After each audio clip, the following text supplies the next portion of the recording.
All right, what's going on, family? What's going on?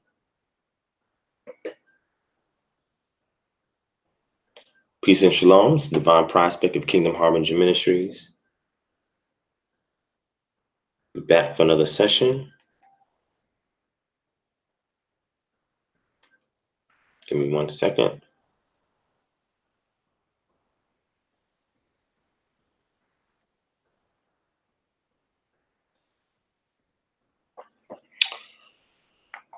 Okay. All right, we're going to give this a second. Give y'all a second to join in. All right. All right, want to say shalom to 916 Shan in the building. What's good, sis? How you doing? Shout out to my brother Chris, the Most High Child, Shayarala in the building as well. All right, so we're going to give it a few minutes to let people join in. All right. I'm going to go over a few things with y'all. Shout out to my brother Shama Talmido in the building. What's going on? All right. So I'm going to give y'all a few minutes to join in. All right. Shout out to my brother Sam Bone in the building. Shalom to you as well. You'll make sure you share this link. Those of you who's up this Sunday morning and late Saturday night. All right. This is our Saturday night live session. My brother Yoel Ben Yisrael said, finally caught you, family. Shalom, shalom, shalom. It's been a tough week. And I wasn't really even going to go live today or even yesterday. I wasn't really planning to go live, but I know that I get a lot of requests from people when I don't do a live.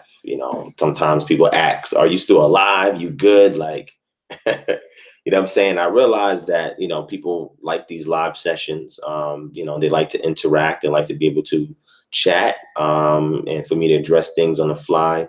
Most of my Saturday night live sessions and Freestyle Friday sessions are impromptu sessions.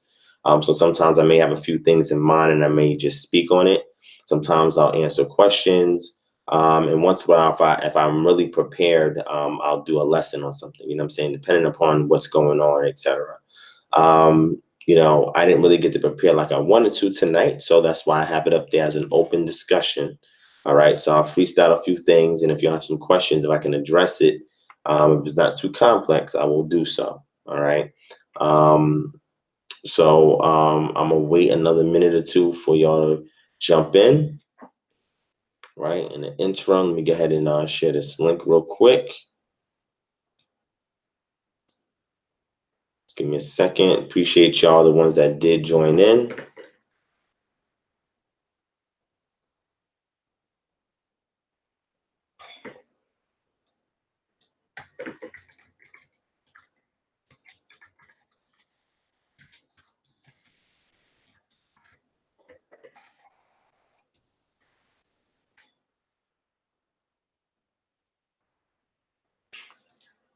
Okay.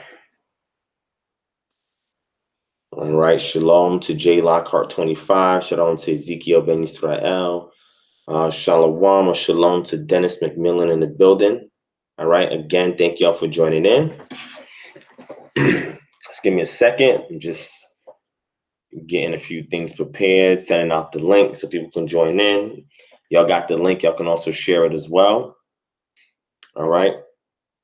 So right now, just so y'all can see, I have this Greenhaven shirt on. Let us vote. It's all right. We got greenhaven-ga.org. So you'll definitely go and check out the website. Sign the petition. All right. We're trying to really get this bill sponsored in the next week or two. All right. It's extremely important that a victory here is a victory everywhere. Right. It's a vicarious victory. Right. And we need the support of our community in order to establish this cityhood for us. You know what I'm saying? The three major things it's going to tackle in the initial stages of creating and forming this Greenhaven community is going to be code enforcement, is going to be zoning and planning, and parks and recreation. These three things were chosen very strategically to lay out a few ground working items so that way we can prep for the next stage where we take on more responsibilities. All right. In the interim, the other services are going to be supplied by the county until we are fully up and running in the next couple of years after we get established. And what we want to do is continue to have a real grassroots blueprint, all right, that works here that we can then continue elsewhere in the entire country. All right. In the interim, what I do, I've done some consultations in regards to people that are interested in taking their unincorporated county area that they live in and really turn it into a cityhood. All right. Most states have this ability to do so. You just have to, be familiar with the laws and bylaws of the state and see if, how to go about that. We typically lay out the blueprint for you generically or generally how to do it, let you know what the benefits are, some of the pros and cons, and people have gotten together and had town hall meetings in order to start their own cityhood, all right, or their incorporated municipality, all right. These things are beneficial for several reasons, and the main reason is that the community itself gets to control the legislation, the enforcement of the legislation, any kind of judicial matters, and anything that involves the maintenance and upkeep of the community and protection of the community as well. So when it's in the hands of the people that live there, not those trying to gentrify the community, it better represents what we want out of the local governing body. All right. And, understanding our cultural paradigm to be able to extract items from that and infuse it to how things operate in that community, we can then raise up the moral and ethical values in that community and standardize best practices on how we can work collectively as a unit in order for us to initiate a successful cityhood. So that way we can take over our community, take ownership of our community, become autonomous within our community. That's the end game. All right. And the scriptures is very clear in Yirmiyahu, and it says in chapter 29, actually, let's get it. We're going to go get it real quick. Also, what I'm doing is I'm doing a recording readings on Torah. So I'm going to do Genesis all the way to the end of Deuteronomy. And what I'm doing is pretty much reading it in Hebrew, right? And then after I read them out in Hebrew, what I may do is find some background music and play some ambient music while I'm reading it out, right? So people can hear it in Hebrew as they're doing their different routines. So it's going to be like almost an audio book. I started kind of backwards. I started in Deuteronomy, but I'm going to try to do the entire Torah, right? But what I'm going to do is I'm going to do chapters and then release them in chapters, right? So Deuteronomy chapter 1 all the way to the last chapter in Deuteronomy. And then I'm going to put, like I said, the ambient music in the background, and royalty-free music, and then I'm going to release it out to you guys if you're interested in those audio tracks, all right? Again, a lot of the projects that we do is to raise funds for other initiatives. So I haven't really calculated that yet, but more than likely it's going to be the same thing that we did for the mixtape, which is a minimum donation of $5 or more. And in doing so, it gives you access to the audio library so you can hear the text in Hebrew, right? I'll be reading it out in Hebrew, all right? So hopefully you'll be able to enjoy that. Let me know if, shout out to my brother 9 Night in the building. Hit 1 if you guys think that's something that you guys want. What I can do is play a little bit of it, or I could just read it because I'm about to pull up a scripture too. So you can hear it, right? And I have to do a couple of takes because sometimes it's distraction, sometimes it may be a slight fumble over something. But for the most part, it's pretty decent. It's pretty decent. But anyway, let me go ahead and get that scripture real quick in Jeremiah chapter 29. And then from there, I'll let you hear some of this audio. But definitely, I'm going to go ahead and do this for y'all because I know some people have been asking me about something similar to that. And I haven't really came across anything that is being, that's being read in Hebrew by somebody in our community to some kind of ambient music that will actually get us into the mindset of really absorbing or musing over what it is that we're listening to, right? So in Jeremiah chapter 29, we have a situation where a letter from Jeremiah that was sent from Jerusalem to the rest of the elders of the exile, the priests, the prophets, and all the people of Nebuchadnezzar had taken into exile from Jerusalem to Babylon.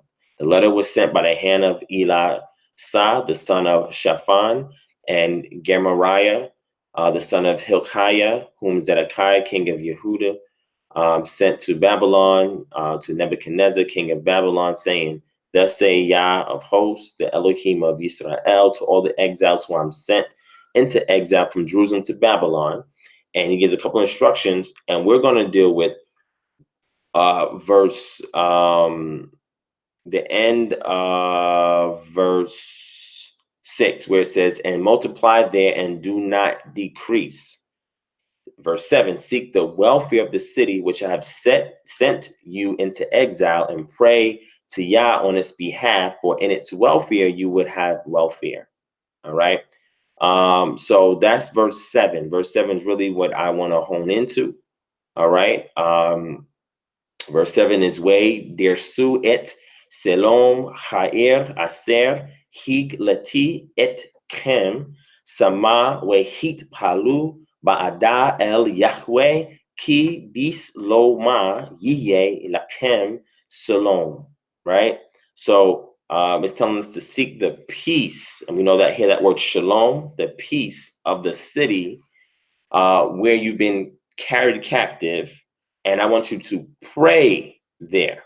So that's in the Hithpayel stem. All right. I want you to pray there. It has the prefix, the consecutive wav. All right. The root word is palal. All right. And that's a verb that means to intervene, to interpose, make supplication, to intercede, make favorable judgment. Okay. So a lot of times when we hear that word prayer, we're thinking, "Oh God, please can you do this?" So we thinking it's okay. So I'm just gonna just ask a whole bunch of things, but there's a proper way in which you have to draft up a prayer, and not a prayer, excuse me, an appeal, and present it before a court. Right? You're doing the same thing in this case scenario. He wants us to intercede. He wants us to intervene and interpose. So this is extremely important when it says to pray for the welfare of the city, so that way it may have peace. Because when the city has peace, you will have peace. So we have a situation where our communities are being ravaged by chaos, drugs, destruction, violence, gangs, prostitution, unruliness, disregard for the elderly of your neighbors. That's chaotic. That's not peace. So we have to intervene in these matters, because when we intervene, we bring with us the ruach essence of Yah, and we take that peace, when we say shalom, and that's the peace that we normally have when we take our Shabbat day of rest. It's so that way our mind and our body has a form of peace or shalom or wholeness, fullness, or completeness, right? So we are to interpose, we are to intercede, we are to intervene. And what is going on there in the city where we've been taken captive at, because we are prisoners of war behind enemy lines here in the Americas, all right? And being that we are in this particular situation, in order for things to change while we are being held captive. And a lot of people say, "Oh, well, you can go and get a passport and go wherever." Yeah, you can leave America, get a passport and do, but most people are not going to just uproot and leave. Some people will. Some people will repatriate, whether that's to Africa or Israel, whatever. Some people will do that. But a lot of us are still going to be here. So if we want some degree of peace, we are getting instructions of what to do in captivity. Some people call America the modern day Babylon. Well, if that's the case, we can look at this ambivalent situation here where we're saying, okay, well, in this case, it was for them, right? But we can also extract that same principle and apply it here today. So that way we can intercede and intervene on the matters that's occurring in the city, and in its peace, we will have peace. So why am I getting involved in the Green Haven Initiative? Because I want to enact peace within my community by working with people that's on the same page, so that way we can push through legislation, ordinances, etc., to ensure that we're able to maintain the quality of life in that community. So therefore, we can be on the resurgence of peace within the Black community, because we will only have peace if it has peace, and that requires our intervention. Okay. All right. A lot of times people say, oh, but we in captivity and this and that and blah, blah, blah, blah. And I'm like, you don't have no end game. Remember I told y'all before in my lecture and previously, you're just waking people up for the sake of waking people up, but you have nothing to give them in return. That's irresponsible, completely irresponsible. All right. All right. Shout out to my moderator in the building. Yes, family, if you're enjoying what you're hearing, please hit the thumbs up button. Let us know if you like what you're hearing, what you're seeing. All right. But again, we're just freestyling, but I also wanted to bring about the Greenhaven because I got the shirt on and try to explain to you the importance of why I'm getting involved. All right. Because, you know, some people say that, oh, we in captivity, and we under curses, and okay. All right. Okay. So what I'm going to do, I'm going to go ahead and I'm going to play this out for y'all so you can hear this real quick. I'm going to go over the reading so that way they're a little bit better. But let me bring this up so you can hear it. And like I said, I'm going to try to find some ambient music. To any of my producers out there, if you're watching this, send me some laid back tracks that I can do a Hebrew audio reading to. And we can marry it up. So that way I don't have to go seek out for royalty-free tracks. All right. But this is something definitely I think that'll be cool for us to have in a community, being read by people. This is well, I'm gonna play it. Maybe somebody can, if y'all are good with the Hebrew, can recognize what verse this is. But I'll go ahead and play it for y'all.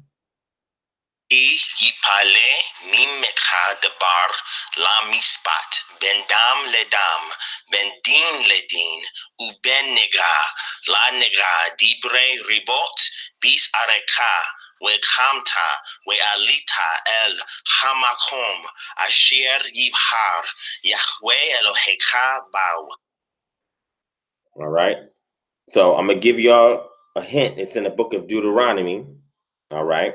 Let me play another one. Where asitar al pi had dabar asher yagidu lecha min hamakom hahu asher yibhar Yahweh we samarta la asot kekol asher yaruka.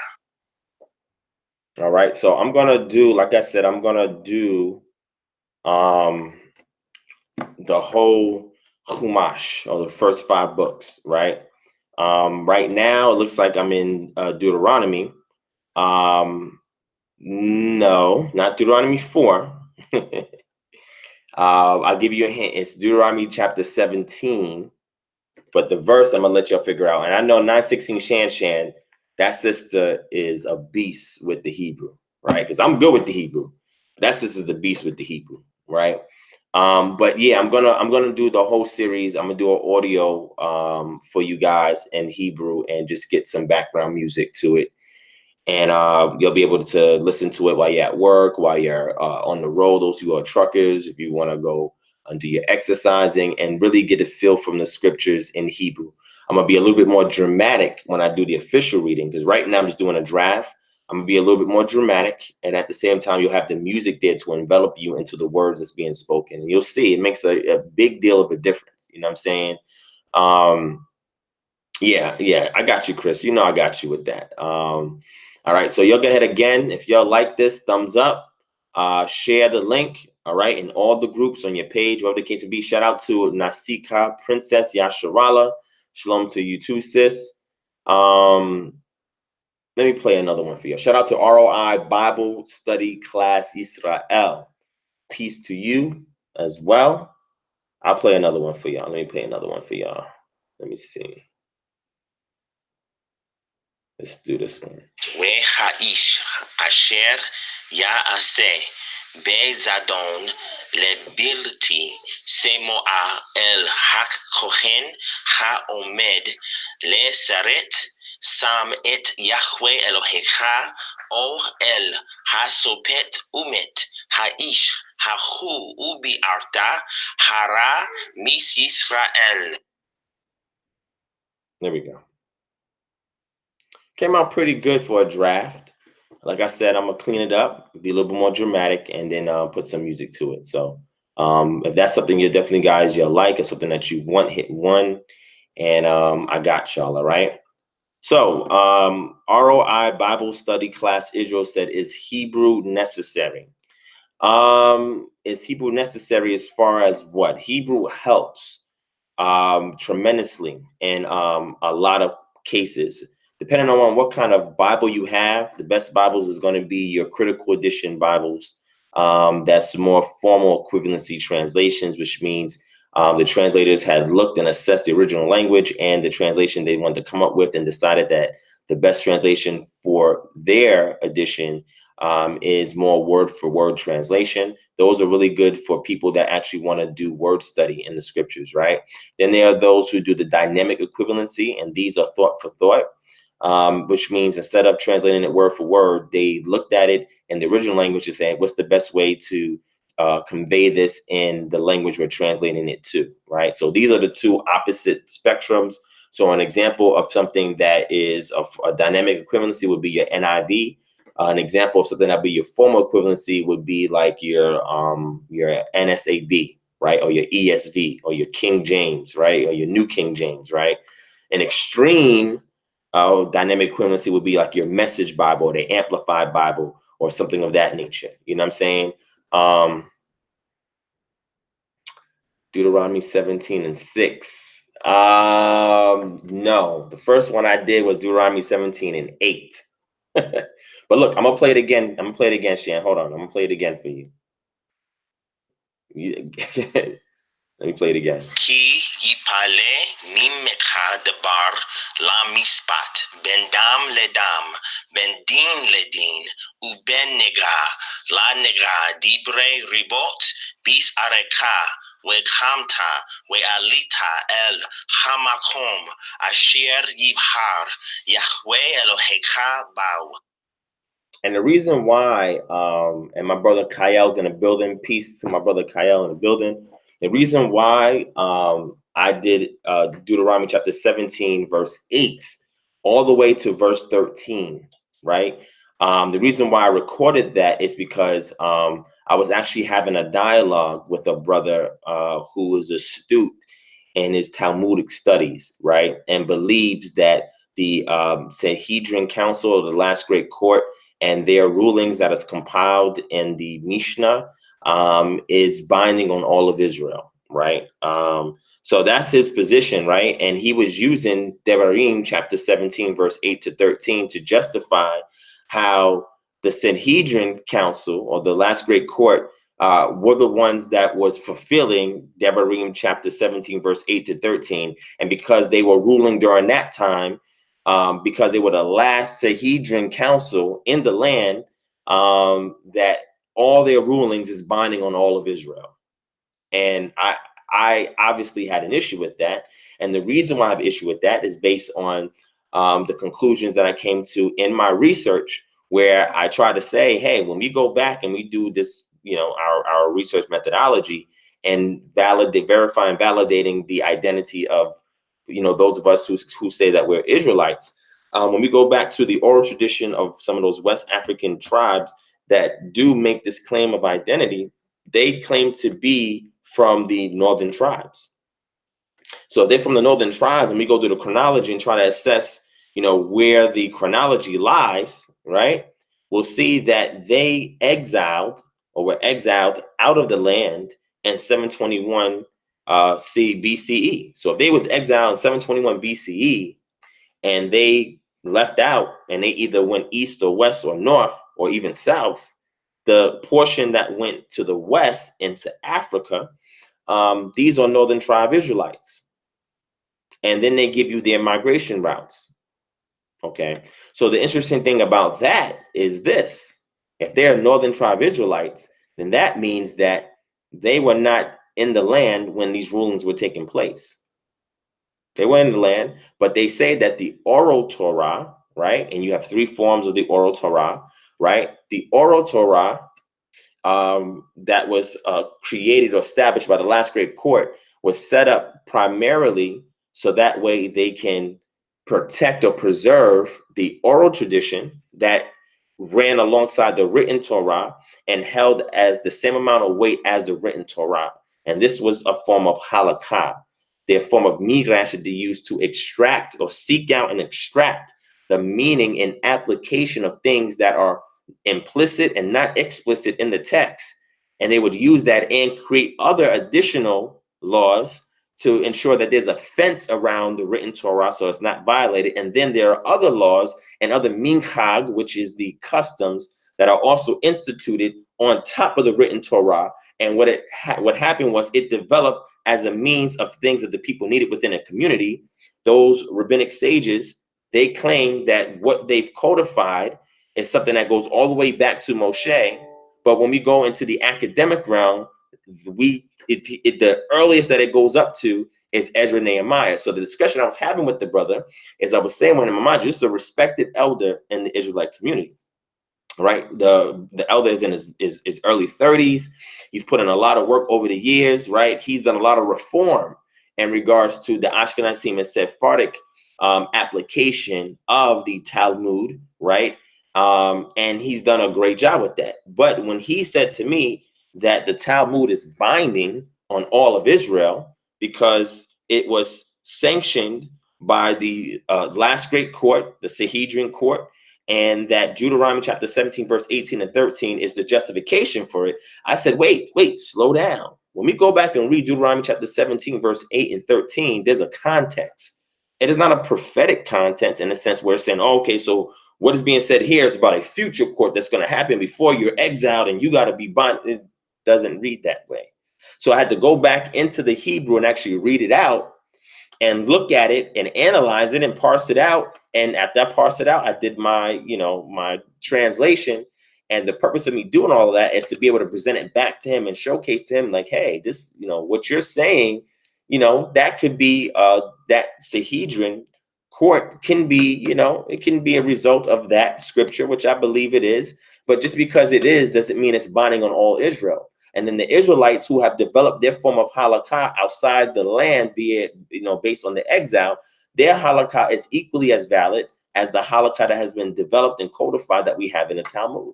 Am I saying the Talmud is bad and Talmud is evil? No, it's two Talmuds, Jerusalem Talmud and Babylonian Talmud. I touch on these in my lecture. What I'm simply saying is that which was established has no bearing on the exiles. There's no bearing on them because they've created their own form of Halakhah. And you start to see there's differences in Halakhah when the Sephardic Jews were being dispersed out of their land into Ashkenazi land, where the Ashkenazim Jews are. And then now you have the Sephardic and Ashkenazi Jews, and there's differences in how they keep their halakhic laws. So you have Yosef Karo, who put together the Shulchan Aruch. The Shulchan Aruch is a great body of work. It's similar to Ramban's Mishneh Torah, but pretty much it was created for that community during that period of time with those people there in the land. So it's binding for those who were there in the land during that time where it's being developed and the successors of those individuals. Well, we're looking at the northern Israelites that made their way into Africa. This does not apply to them. When they went and they discovered the better Israel that was there in Ethiopia, they had first temple practices that they were still keeping in their own form of Halakhah, which differed from Second Temple Judaism and their form of Halakhah. Interesting. Yemenites also keep certain forms of Halakhah differently than the Ashkenazim. The Mizrahadi also keep theirs different than the Sephardic. And then you have other Jews that's in other areas as well. So there's always going to be differences amongst them. Their effort was to standardize everything for best practices and application in the community, which is a valid, a valid duty that they've taken upon themselves to try and fulfill. But again, if you're going to use that to and impose that on other people who have already developed Halakhah that works for them, then that's a big problem for me. I have a huge problem with that. And in our community, we need to develop our own Halakhah. How we do our midrash is extremely important as well. How we're seeking out what we're trying to look for in the text, extracting it and making it practical, because the text is not explicit. And even parts where it is explicit, it may not be able to be carried out the way it was at that time and this time. So we have to find the best way to translate it so that way it works practically in our community, yields the expected results, and it's something that is a repeatable transaction that can occur in multiple communities, and see how we can standardize it across the board and use a system that will allow us to walk out the Torah as we have taken information from our ancestors. And when I say our ancestors, for those of us who are African Americans, Black or Negroes that were taken off of the west coast of Africa and brought over here to the Americas via the transatlantic slave ships, and what's called the Ma'afa, or the diaspora, via the Middle Passage, their brothers and sisters in West Africa who identify as Israelites, they've already developed their form of Halakhah. And that Halakhah is the vestiges of the written Torah, the oral traditions, the customs from the northern tribes in the land came with them. So they do things a particular way that we can draw similarities between them and the so-called Jewish community, and we can see those parallels, but a lot of it is based on how they're walking out the written Torah. Some things you just may come upon the same conclusions with, and some things is going to differ based on where they're at. And then you also have to factor in acculturation, cultural diffusion, enculturation as well. These elements also changes how their Halakhah is being walked out, the different things that they have incorporated, that they have assimilated with, et cetera, et cetera. But their Israelite Northern tribe blood infused into these West Africans, the only way that you can get back to proper Halakhah to walk out the Torah is to examine the indigenous practices of those people, which has the vestiges of how the written Torah Halakhah is walked out by those people who claim to be Israelites. It is not for them to convert over to Second Temple Judaism so they can be acknowledged by the Jewish community. It's for them to seek out their own Halakhah within their own community and their own indigenous practices based on the template of the written Torah, and for us to take that data and to build upon that data to formulate our own Halakhah that's based on our condition here in America, that is derived from the people who have preserve the integrity of our cultural dynamics of our ancestors, because they were not removed out of the land, even though they were affected by colonialism, imperialism, etc. But for us to look there instead of jumping past West Africa and going somewhere else in order for us to create our own Halakhah. We are disenfranchised if we go by the standards of the Jewish community based on who's an Israelite, who's a Jew, and who's not. Okay. All right. So when my brother, ROI Bible Study Class Israel, he says, is the Hebrew necessary? All right, let me get into that real quick. Yes, there was it was a great court and a smaller court in regards to the Sanhedrin councils. It was two. So my sister Shan, she's absolutely correct on that. All right.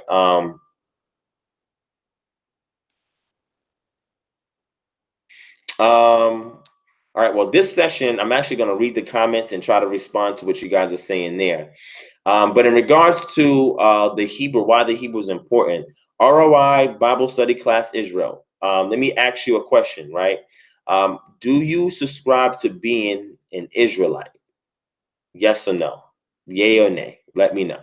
All right, because if you do, I'm going to show you why learning the Hebrew is extremely important and how it can help enhance your studies and enhance your walk. Because you realize when you learn the Hebrew, some of the things that we believe presuppositionally is incorrect, right? So let me know. Let me answer that question and I'll move on from there. Let me see.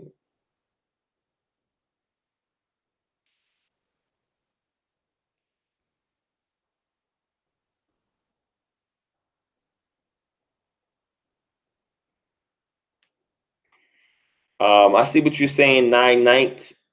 Whether that is valid or not, my particular studies is based on West Africa and the diasporan Israelites from West Africa. They were not coming off the ship calling themselves Israelites, or Jews. They were not calling themselves that coming off the ship because they were part of other tribes. And those other tribes they were part of had the vestiges of their Israelite culture embedded in them. Okay. So when people say that, yeah, all the people who came off the ship were Israelites or identified as Israelites, I'm like, there's what information you have to validate that? Some of us had used the theophoric names as one of those vestiges of Israelite culture that was embedded in those West African tribes, but that right there is not 1,000% exact. So it has to be reconsidered, right? But there's a lot of other things that you can utilize to understand what was going on as far as the slave trade. You got to understand the slave trade. You got to understand what tribes were taken in the transatlantic slave trade, what was going on in that region at that time. Just like in the Igbo peoples, you have some people that was not going to the Enri priests, and what they were doing was creating their own oracles, right, to inquire of their deities in regards to certain business transactions where people would be in debt, and those people that was in debt based on the reading of the oracles that they would use would be taken away into slavery. Really interesting. They were not going through the Enri priests who had a particular methodology of vetting a person to see if they were guilty or if they were not guilty. The people took it upon their hands because they wanted to do trade with these foreigners that was coming over there. And in doing so, they did a lot of unrighteous things, right? Shout out to my brother Dylan McCormack in the building. The brother Dylan, he won a challenge that I put out, what theme you see. And that was on my public figure page on Facebook. And pretty much what I did was, we put out a challenge, and it was, sometimes divine prospects will wear a garment or an outfit that would directly connect with the lecture that he gives. And we put up 3 images, right? And he figured out all 3 images, right? One image was from the Kemet on trial debate, and I had a presentation which was called the indictment of Brother Polite, case 00001 or whatever the case may be. And I had a suit tie, I had the whole mock-up on, and then I had a name tag that said prosecutor, right? The second one was when I did the cultural liberation, the research and application, the Jubilee of B1-14-18, redeeming the pre-Israelite Israelite metallurgical identity from the captivity of Babylon and others. That lecture is always a mouthful. But in that one, the garment that I wore had constellations in it, stars, moon, and all that other stuff in it. And that directly correlated with the actual lecture, right? And then the last one on there was the one that I did previously, the last lecture that I did, where I had my Igbo garbs on, my Igbo hat, Igbo, tunic on, etc. And that was in direct correlation with the lecture where I was talking about extracting a form of Halakhah of the written Torah based on examining the traditional spiritual system of the Igbo peoples, which is Odin Ani, and which is Odin Allah. Odin Allah, Odin Ani, and then you have Ome and Allah, right? So these things also, you can extract the customs, the culture, and the core religion, and sift through that in the process. So I'm gonna go through that in a second. I'm gonna go through some definitions with y'all as far as what cross-cultural studies are, and what comparative cultural analysis is, right? These things is extremely important if you want to pretty much put down to a science by utilizing a particular approach to validating Israelite vestiges that are within these West African tribes. Because if you cannot validate that objectively using a research methodology, then you are fooling yourself. Okay, and you're just going based on, fables and tales and things that people are saying to you that you got to believe is true, but you have no way of verifying it and then validating it, right?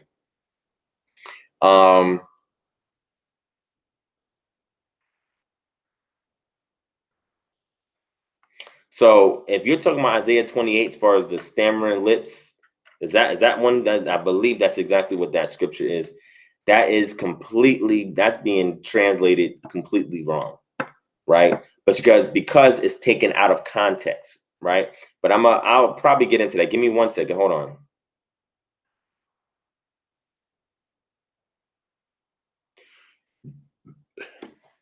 Now, Torah 60 is saying, do you practice Halakhah? Everybody practices Halakhah. Whether it's a codified form of Halakhah or an unofficial form of Halakhah. How you walk out the written Torah and the way you interpret how to apply certain parts of the Torah is Halakhah. It's unofficial, it's not standardized, etc., but it's a form of Halakhah. So we all practice Halakhah. If you're keeping the statute, laws, and commandments, everybody's following Halakhah, right? So to ask me if I do follow Halakhah, yes. But what I'm doing is I'm finding a way to do a cultural change via paradigm shift by looking at a different method of formulating Halakhah that is applicable to us here in the Americas and that can yield the expected results that we're looking for. All right. So shalom, mishpachah. So shalom to you too. Danyala Ali Yael, thank you for joining in. Nico 2230, thank you for joining in. Kingdom Business, thank you for joining in. Appreciate y'all. Torah 60 as well. Ruben Avals, thank you also for joining in. All right. Ruben Avals, you said you need some of my information on community building and autonomy. I have a playlist. I'll put it in the chat where it's strictly just on that, right? So I'll go ahead and put it in the chat for you. Just give me a second. I'll grab it for you.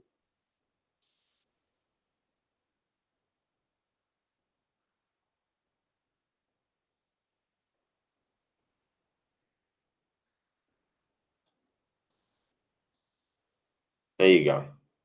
It's right there. All right. That's for you. All right. That's a good question, Yoel, for a night. Let me see if he responds to that. And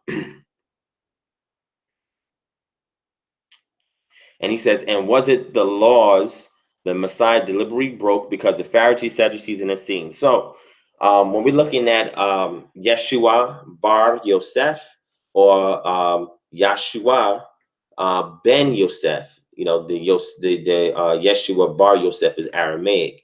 But when we look at that and we want to determine what laws he deliberately broke, he didn't deliberately break any laws. The difference between him is the Halakhah, right? He did not accept the authority of the Pharisees' Halakhah in certain instances simply because of their hypocrisy, right? He was calling out their hypocrisy. Remember, he told the people, hey, they sit in Moses' seat, so do what they tell you to do as far as the written Torah and other things that's related to the Torah. He said, but don't do as they do.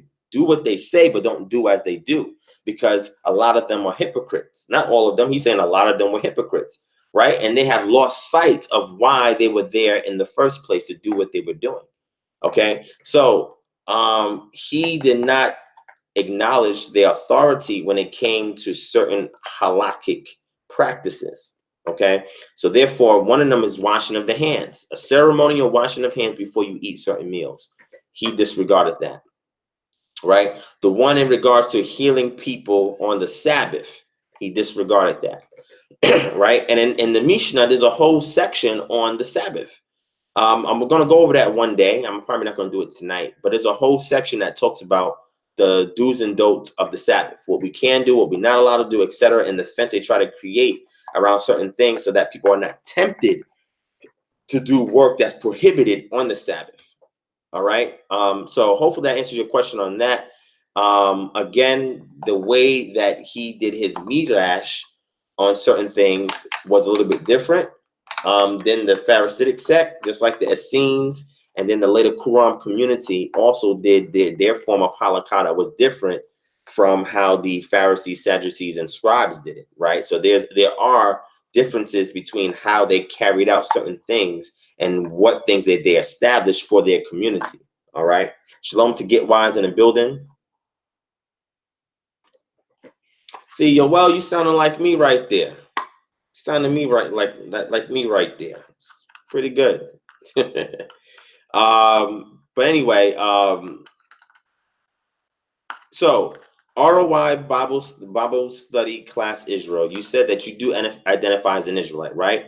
So if you go to Deuteronomy chapter 28 and verse 68, I want you to tell me what does that say in the last portion of it, right? So I'll pull it up. Matter of fact, let me pull it up. This is something very simple. I have 2 videos of this on my channel, right? So Deuteronomy chapter 28, and let's get verse 68. Let me pull it up.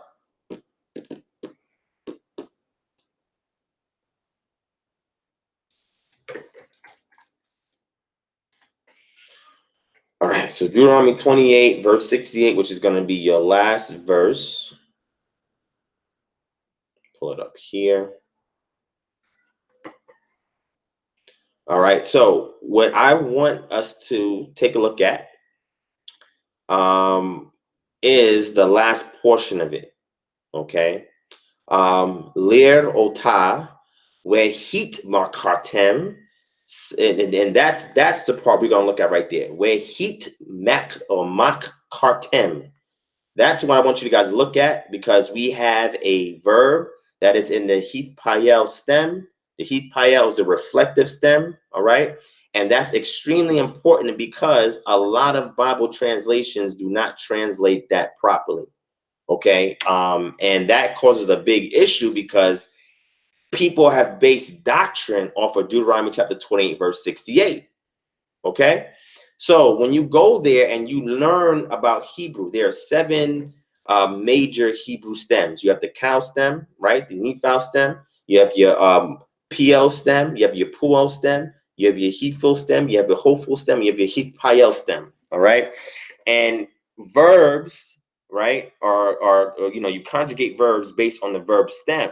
So in this case scenario, you have your root word, well, or your shoresh, which means root of makar, right? That's in the cow stem, which literally just means to sell, okay? In the cow stem, simple, active, to sell. But when you have an Heath Payel stem, you're in the reflective voice, which is different than the cow stem, which is the simple, active voice. So when we read that in like English translations, we read it simply as, and the Lord shall bring thee into Egypt again with ships by the way thereof I spake unto thee, thou shalt see it no more again. And there, after the colon in the King James, and there ye shall be sold unto your enemies for bondmen and bondwomen, and no man shall buy you. Now that word there should not be buy you. It's kone, and that is what I like to phrase as a verbal noun, and that means a buyer, not buy you, but a buyer. But going to the word sell, makar, and how makar is conjugated in that instance, it's in a Heath Payel stem, which means that we think it means there you're going to be sold. So that means when you get to this land, somebody's going to sell you. That is what we assume based on the King James Version translation. Guess what? The original Hebrew does not say that. The original Hebrew does not say that at all.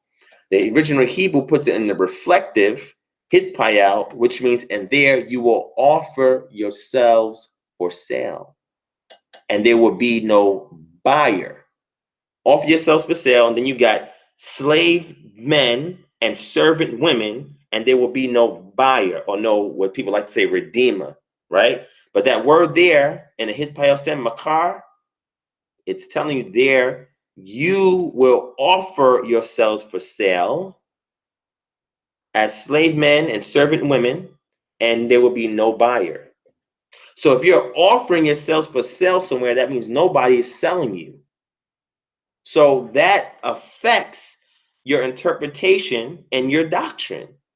So when you ask, is Hebrew important? That's just one thing. Now, you brought up Isaiah 28. That's excellent as well, because people try to use that to try to say, oh, well, he's going to speak to us with another tongue and stammering lips, so therefore, we don't need to learn the Hebrew. And I'm like, okay, well, if you're saying you don't need to learn the Hebrew, how do you know that the translation that you have is authentic, is properly translated? People will say, well, King James was a black man and the translators were all black, and we can trust them because they were Israelites with their translation. And I'm like, well, that sounds good, right? Until you look at the King James under further examination and realize in certain places, it's not, some things are just not translated properly. Some places the King James is exact. Some places it's not translated properly. One verb stem that the King James has some difficulty with is the causative. So remember I told you have 7 verb stems. One of those verb stems is considered the causative stem, where an agent is acting upon the subject to cause an action to be completed. So when you're looking at it like that, and you're looking at within the context of something, it changes your whole perspective of what the text is actually saying. So the Hebrew helps to enhance your understanding of the text. So I never turn a blind eye to learning the language, and it's not as difficult as you think it is, right? It'll take some time, it'll take some discipline, but you can learn it, right? I'm an instructor of beginning and intermediate Hebrew, right? I'm not an instructor of advanced or expert Hebrew or whatever. That's not where I'm at, but I've studied enough of it and validated with people that I know who are professors, beginning and intermediate Hebrew, and now I teach or instruct other people to also develop in that arena as well. And there are certain things that you can get for yourself as a beginner to help you with the language. And then if you have questions, you ask an instructor. Now, my sister, 916 Shan, that's in there, she is a great teacher when it comes to the language. And I think that's one of her strengths is Hebrew, right? Me, because I do a lot of interdisciplinary studies, I'm not focused or fixated on just one thing, right? So my Hebrew studies, if that was the only thing that I was fixated on, would probably be out the window, right? But because I study so many different things, when I do get into the language, I do my best to extract the most out of it by looking at it in original language, transliterating it on my own, and parsing it out, and then from there identifying every grammatical instance that's there in that text, looking at the syntax and morphology, the orthography, as well as how certain things are spelled, looking at textual variants between the various Hebrew manuscripts that we have, because we have several of them, not several, we have a lot of them, and then we have other versions that's out there as well, things can be compared against, right? Like the Septuagint, the Dead Sea Scrolls, etc. And I take all these things in account when I go into the language, right? So, you know, being able to master the language was never really my forte. I wanted to learn enough of it at an intermediate level so I could do my own translations and textual criticism, right? So whenever you get to that point and you're studying it, even if some people don't even want to get that far, I say at least do a word study, right? Learn the basic verbs, okay? And the implication of those basic verbs. Learn the perfect and imperfect. This is extremely important. Learn what we call person, gender, number, right? Third person, masculine, singular. Understand what these basic things are. And when you understand at least a lot of the basics or the basic foundations, when you go back to study the text, you'll get something more out of it, right? It's not going over the redundant English and thinking that every time you go back to an English, you'll get something new. Maybe you will, but when you go back to the original language, it gives you more depth. You get to dig a deeper well that you can use as a depository or repository for reserving all of that sustenance so that when you need it, you can draw from it, all right? So that's why I'm saying learning the language is important, at least the basics of the language. So that way you can get a better grasp, and that way you can better interpret the text for yourself. All right. So don't let anybody discourage you from learning the Hebrew.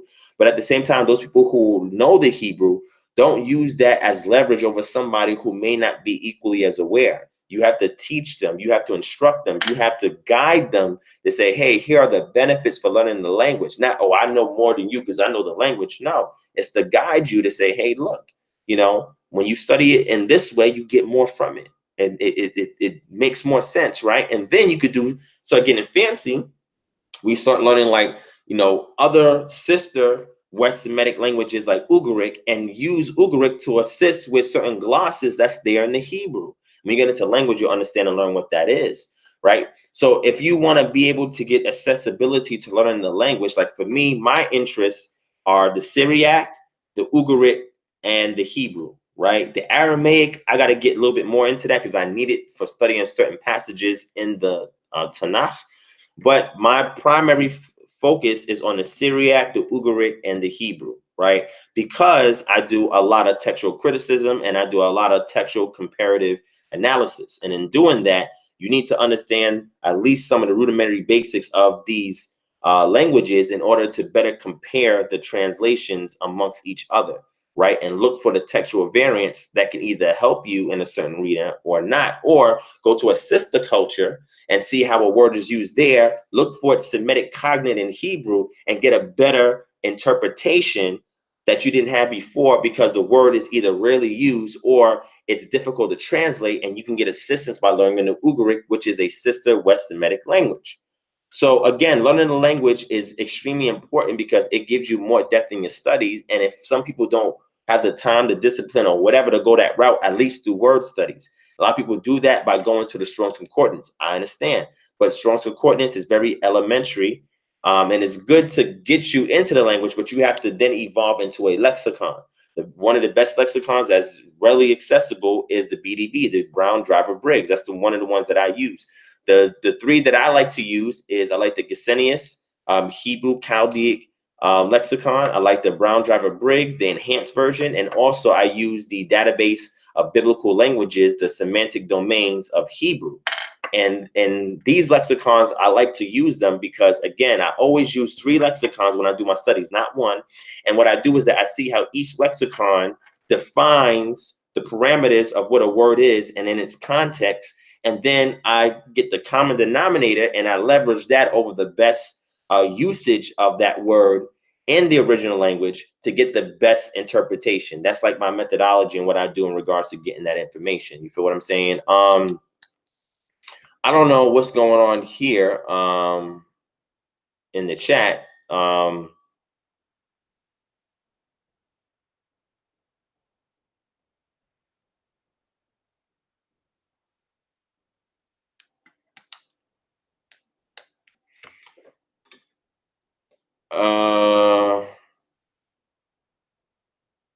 Okay, I don't know what's going on right now in this chat.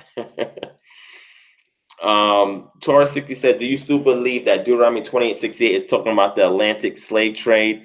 What I will say to that is whether or not it is talking about the Atlantic slave trade or not, we don't have to use it in order to validate our identity.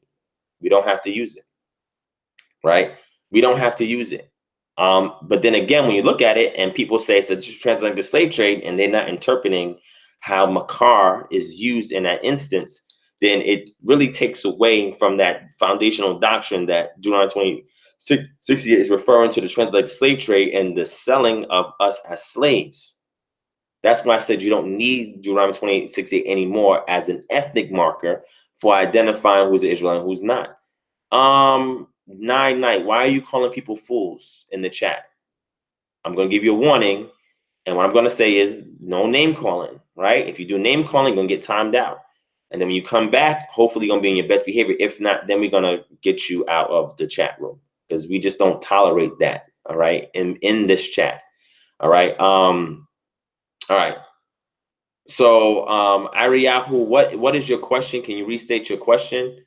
Again, it's okay. Night, no problem.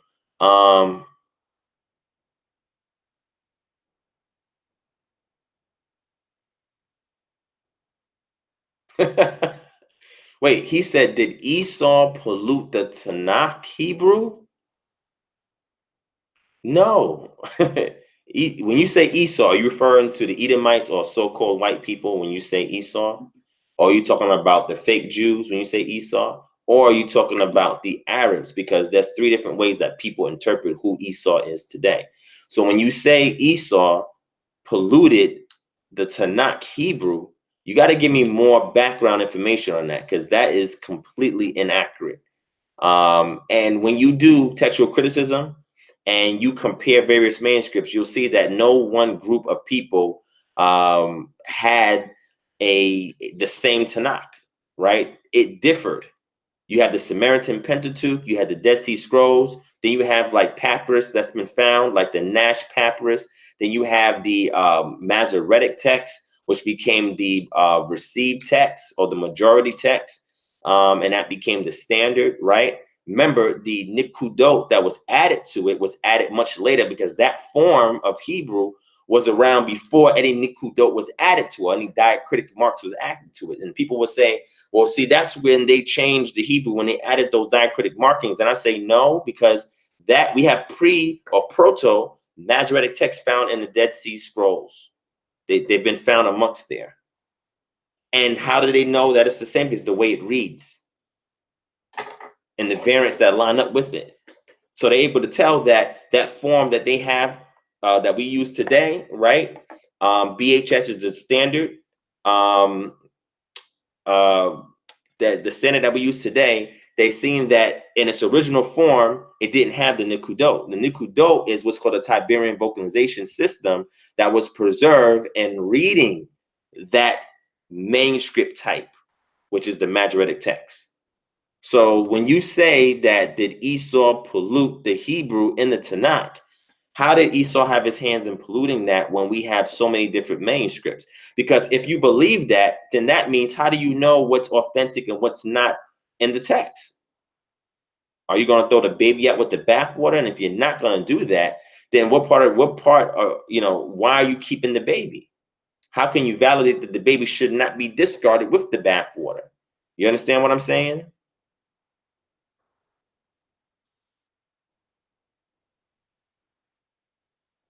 All right, so Ariyahu, in your understanding, what is the difference in the relationship between the Torah observant Israelite and Torah observant non-Israelite? What is the difference in the relationship? So are you asking me what's the difference between a Torah observant Israelite and a Torah observant non-Israelite, or someone that's a goy or a Gentile? Is that what you're saying? That's what I want to understand. I think that's what you're saying. Well, if you're looking at what's called Jewish law or their form of Halakhah, there's two ways to determine who's a Jew and who's not. One is through matrilineal lineage, and that comes from the Mishnah. And the second one is their form of Halakhah, right? What kind of Halakhah do you abide by? These two things are going to determine if you're really a Jew. If these things cannot be validated of an individual, then the next thing is conversion. And it's a process of conversion. And then once you convert over, do your mikvah and a couple of other rites of passage, then you have to keep a particular form of Halakhah. And then once you keep that Halakhah, then you have to be able to bind yourself to certain things as well. So there's a process of conversion that they go through. So the only difference would be, in regards to those people, that one is a bloodline Jew and one is not, according to the standard that was established in the Talmud and the commentary on the Talmud that developed over time. Right. So hopefully that answers your question. All right. So you're saying you're asking the difference between a relationship, Yahweh, with both? Well, the text is extremely hierarchical, right? And I know a lot of people who believe in love and equality, they don't really take hold to this hierarchy situation, but it exists in the text. An example of that is if you go into Torah, for example, let me give you an example of what I mean by that. Let's go to Deuteronomy chapter 14. I'm going to show you. So in Deuteronomy chapter 14, we're going to go to verse 21. All right. Maybe I should just read it in Hebrew and then I'll get into the English, right?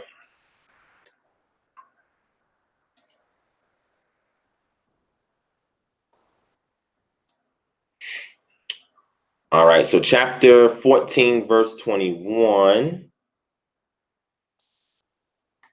is Lo tokelu kal nebela lager aser bis areka titenena wa akala o makor lena keri ki am ka da wosh ata Yahweh Elohecha lo tebasel gedi ba chaleb imo.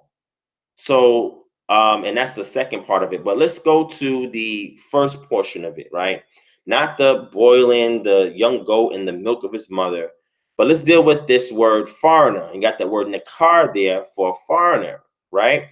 So that word nokri, or you can also get the word neker, right? Because it also comes from the word neker, which just means calamity, disaster, misfortune, or something of that nature. But the word nokri is really an adjective for a foreigner or an alien, right? So what is the text saying here in the English that I just read here in the Hebrew, which is extremely important? It says, you should not eat anything which dies of itself. You may give it to the alien who is in your town so that he may eat it, or you may sell it to a foreigner. So now we got that word foreigner there, which I just read, which is nokri, but then you also have that word alien that's used there as well. Now, again, This word alien is the word there, ger, is the word for alien. When I said the word la ger, la is the prefix. This is the preposition meaning to. To alien or to the aliens, where we insert the definite article in English when we translate it. So you may give it to the alien who is within your gates, that he may eat it, or you may sell it to a foreigner. So the key thing is a foreigner is typically somebody that's outside the gates, and then the alien is somebody that's residing within the gates. So now the question is, why would the Most High say that the Israelites shouldn't eat it, but you can let the Gentiles amongst you, they can eat it, and then you can sell that to a foreigner? The same thing with charging and usury. You're not supposed to charge it to your fellow Israelite brother, but you can charge it to the foreigner. So again, this shows a form of hierarchy as it pertains to how the Most High perceives the Gentile that is living amongst the Israelites. So in the relationship status to hierarchy, people like to use Shaul a lot and says that Shaul brought an egalitarian theology, where he says everybody's the same. There's no Jew, no Greek. There's no bond, no free. They're all are one in Christ Jesus. And they said that's what Paul says. So therefore, he erases the boundary line. Well, not just that. Paul also goes to say that the wall of division has been eroded. So now the Jew and Gentile can come together. That's Paul's interpretation based on his revelation, right? And what I got to say is Paul also speaks in Romans chapter 3, chiefly what does the Jews have that the Gentiles don't have? And then he goes into Romans 11, and he calls the Gentiles that's being grafted in the wild olive branch. So there is still hierarchical distinctions in the Pauline epistles. So when Paul says things like we are all one in Christ Jesus, what is he talking about? He's talking about as a unit. So at your job, or even on a court, basketball court, football court, everybody has a different role. Now, just because everybody has a different role, does that mean that any role that they commit is less important than the others? No. It just means that based on what your role is, you have a particular job to do on the field or on the court. So that means that if you're a point guard, you can't play the position as a center. If you're a left tackle, you can't play the position of a running back. If you're a quarterback, you can't play the same position as a wide receiver. Now, some plays you may temporarily do something, right? But for the most part, you're still one in regards to the team, and everybody's trying to win. But there's going to be certain leads that are on that team and other people that follow those leads. So it's the same structure when we look at the scriptures. So a non-Israelite Torah observer who's considered a Gentile or a goy, that individual is cleaving unto the Israelite that is a Torah observer. And by them cleaving unto that individual, that group, now what happens is that person will then actually extract the Halakhah or the application of Torah. And if this person is messianic, there's some abrogations that we would say is in effect based on what the teaching of Yahushua was, which is merely just midrash, right? And how he's teaching people how to seek out the prophecies and the words of Yah and be able to show them how to apply it within captivity and the void or absence of being under halakhic law, okay? And for his death or his martyrdom to be a sign to his disciples upon the reappearance to encourage them to follow after his message to align the people back to Yah. But what happened was, even when these Gentiles were coming in, they were cleaving unto the Israelites, whether that is Shaul setting up these church or what's called the ecclesia, or whether it's the apostles in the case of Cephas encountering Cornelius. Cornelius had the vision, but in order for his vision and his walk to be validated, he had to first encounter Peter or Cephas. And when Cephas validated that what he got was authentic, it was a lesson to Cephas to say that Yah is still grafting in these Gentiles. And just because your cultural mandate separates you from them, they're still going to be counted in, and they're still going to be brought in to the fold. And this is nothing new. When you go to the book of Isaiah, you'll see the same thing happening there. And Yeshayah, you see the same thing happening there, where the Most High is saying to the foreigner or to the eunuch, don't say that you're cut off or you're withered away. If you keep my Sabbaths and you do A, B, and C, you will also have a place in my house of prayer, and you will also be amongst my people and be considered my people. But there's still a hierarchy where the eldest son, which is the Israelite, has a greater responsibility over the youngest child, which would be the Goyim, or the Gentiles. And because their responsibility, being the firstborn, is extremely important, they have to set the stage or be the model after which the younger brother has to follow after, especially in the parent's absence. All right. So hopefully that begins to give you some understanding on that. All right. So Ariyahu, I'm going to address yours, and then I'm going to go to what is being talked about here.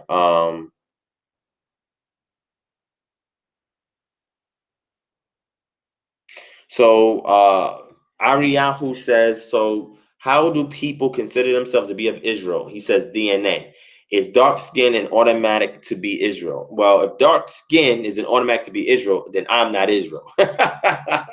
You know what I'm saying? I have more melanin than other ethnic groups, but I don't have dark skin. So obviously that is not a determining factor in regards to being Israel.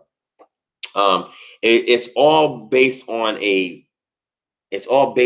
an analytical process, right, that you do in order to determine who's Israel, who's not. I mean, you can go by Orthodox Judaism, which says your mother has to be Jewish and you have to follow the Halakhah that's been established. You can go by that, or you can go by a patrilineal lineage and your form of Halakhah that's in relation to the written Torah that keeps you from violating the written Torah.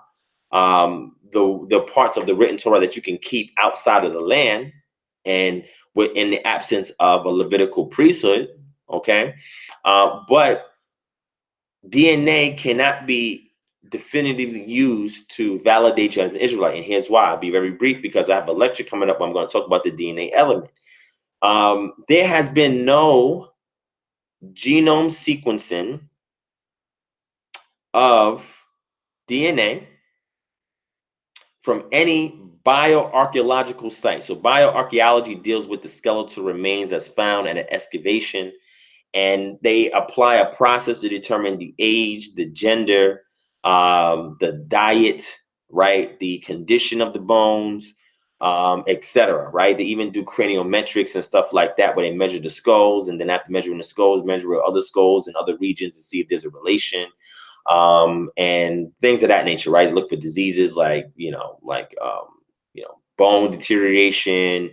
They look at the jawbone, they look at the teeth, they look at a whole host of different things. But you can extract DNA from the skull, right? There's a petrous bone, right? So the petrous bone, let me bring it up. Y'all see what I'm talking about. The petrous bone, or the petrous part of the temporal bone, right, is a place that is right by where the skull is at. And typically what they do with the petrous bone is they actually extract DNA from that area. So if you can find a skull that's intact, you can actually extract DNA from it. So there are validated Iron Age Israelite sites that have skeletal remains that have been recovered. The problem is there has been no genome sequencing of the DNA from those skeletal remains. And if there is some, they have not been officially published. And there are articles, especially one from Wayne State University, that have been put in a petition to request this data so that way they can verify certain things as it pertains to the Israelite heritage, culture, etc. So because there is no genome sequencing of ancient Israelite bones from Israelite validated sites, we don't have any DNA to either say yay or nay that somebody is an Israelite. Now, when we go to modern day usage of DNA, where the patrilineal haplogroup marker of J1 or J2 can be used as a determining factor that you are a Jew, because the people who call themselves Jews today all share, not all of them, but most of them share that J marker. That J marker is indigenous to the area of Palestine, but it's not the only haplogroup marker that's indigenous to that site. And that's important. When you study Natufians, go into look into the DNA or the genetic markers of the Natufians and see what that is. That's very eye-opening. But the point I'm trying to make is this: because we don't have any genome sequencing of the DNA from those ancient Israelite skeletal remains and sites that are known Iron Age Israelite sites, you have no reference point to measure anything against. None. When you look in West Africa, the situation is almost similar. There's no Iron Age skeletal DNA that has been extracted from West Africa in order for us to measure other things against. I have several academic articles on this, and this is something that is known. So therefore, the DNA, now mind you, in Europe, it's a little bit different. Europe is different. But in West Africa, we don't really have that evidence. Now, we have a lot of artifacts and, things that are left behind, tools and different things of that nature. And we can see that in the stratum that's there, right? But the point I'm trying to make is that you cannot use DNA as a definitive ethnic marker. So if you cannot use DNA because it doesn't exist, then you have to look for other different markers. And the ones that I look for, the three ones, is the oral tradition, the migration route, or the migrations, and the cultural, what's called cross-cultural analysis or comparative cultural analysis. Now, when you do these three, look at these three things, the oral tradition, the migration, and the do a cross-cultural analysis, and you're able to see that these things point to a proposition that could be made that these people indeed are Israelites or derived from Israelites or have been infused with it, but infused or culturally diffused with Israelites. Now you have a case of validation, okay, if you're going to create that kind of angle. All right.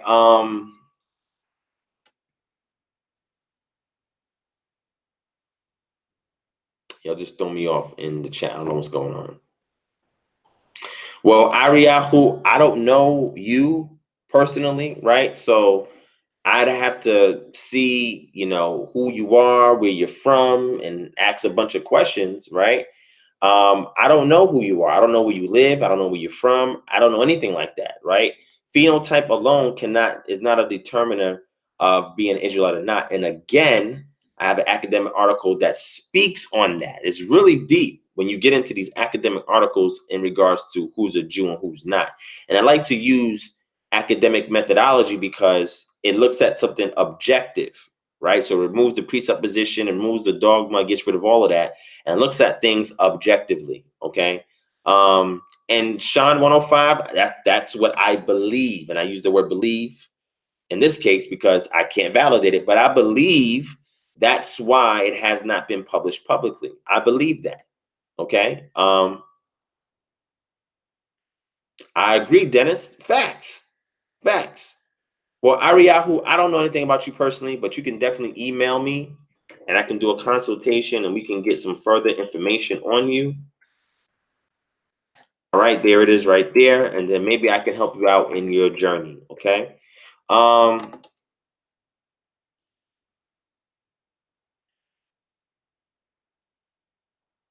Dennis is funny. Yeah, and I actually did a video on casting lots. And again, casting lots should not be used extensively, and it should not be used loosely, right? There are certain examples of it being used in the scriptures outside of the Kohanim or the priests.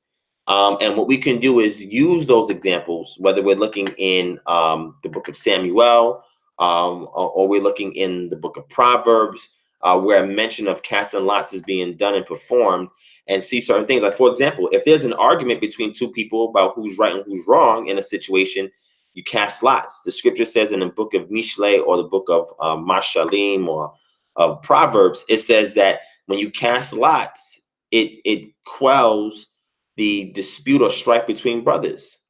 Sometimes you have to do a form of rotation to see, well, who's going to do this or who's going to do this. You cast lots for that situation as well. So in certain instances, casting lots was applied to assist with a decision, right? That you can inquire, without waiting on a direct prayer. And I give you an example, a New Testament example, those who subscribe to New Testament. In the New Testament, you have the situation with the apostles. There was 11 of them. Judas had killed himself, so they need to replace him. So they prayed and did all of that, and then they cast lots. And then from casting lots, they had 2 candidates, and he was able to pick one of those candidates by casting lots. Prime example.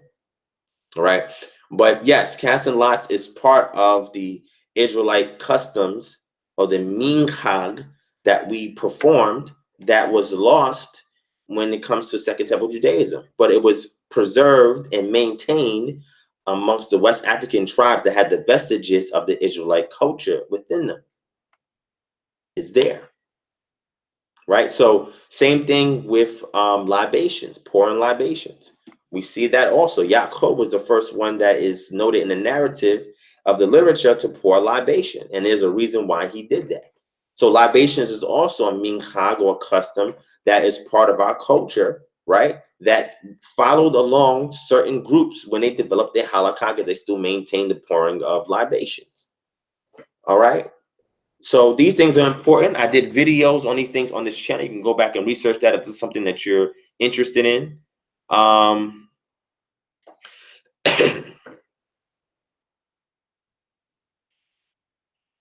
Well, Night, I thank you for coming here based on the Cats and Lots video. Hopefully you enjoy everything else that's being shared on this channel. There's a lot of valuable information that is here. It's designed to equip you, educate you, empower you, and edify you, so that way you can do better on your journey, and you could do greater than whatever's being shared here, right? So it's all good. Adaya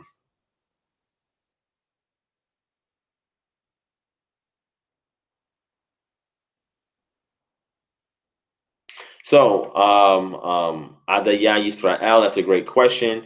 Where is the tribe of Judah located if West Africans claim they are northern tribes? Well, most West Africans who claim Israelite lineage say that they're part of the lost. They say lost tribes, not lost tribes, the northern tribes. But then there's a few that say that they are Judites or from Judah. But those individuals are pre-exile Judites, which means even they would not have understood anything about Second Temple Judaism or the Talmud in its form that it is today. They would have no knowledge of that, because they ended up in West Africa before the Second Temple was being built, or after it was built.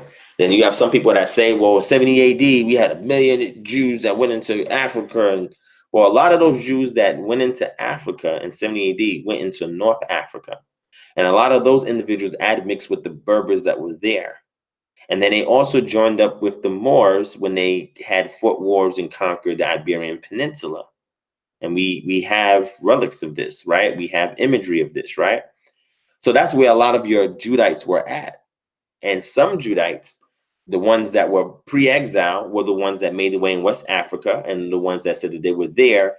And those Judites said a lot of them went there because they traveled with some northern tribes before the kingdom split, because they didn't want to get involved in that controversy. So they left and they went into Africa, and they wound up in West Africa, right? So that's the oral tradition, and this is what I'm giving you based on objective sources that study this. And if you go back to what video was it that I did that on? One of my videos I spoke about it. If you go back to my last lecture on this channel, I actually discussed it there.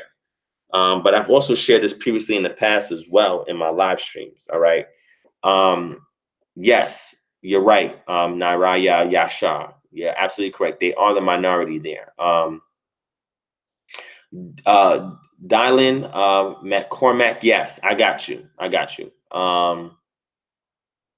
Yes, so Ariyahu, spiritual Israel, is a form of replacement theology, and that does come from Christianity.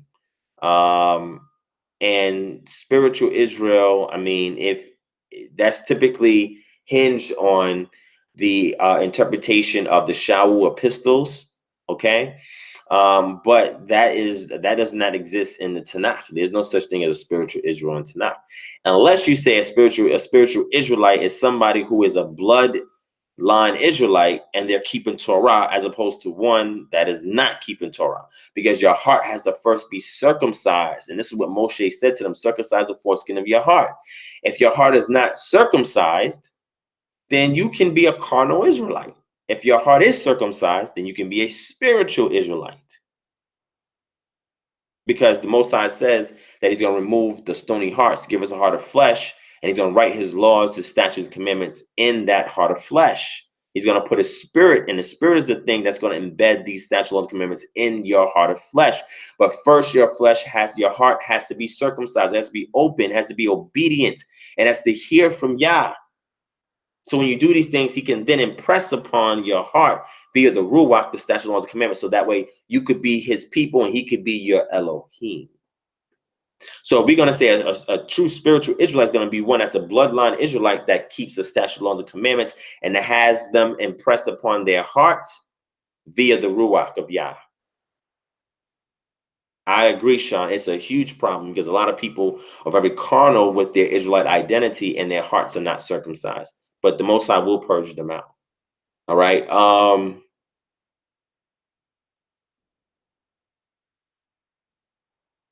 Ariyahu, yes, the Romans did cast lots. They had their way of casting lots, and the Israelites and Yahudim had their way of casting lots. So casting lots is not exclusive to just the Yahudim or the Israelites. A lot of other cultures have done casting lots, but it's how you perform the deed. Not what it is, but how you perform it. So there's a difference. But yes, they did cast lots for his garments, and they did do that. So again, casting lots was something that every culture had in their culture, but the way in which they performed it was different. All right. So hopefully that answers your question. All right. Let me see.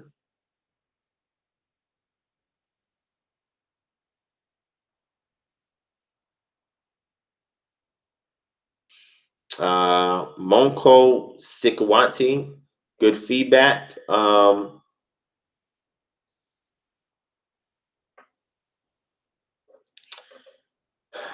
Matthew 5:31-32.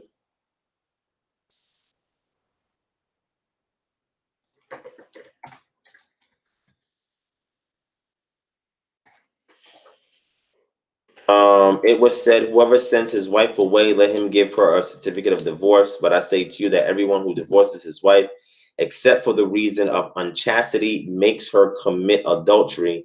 And whoever marries a divorced woman commits adultery. All right. And you want to line that up with Deuteronomy 24:1-4.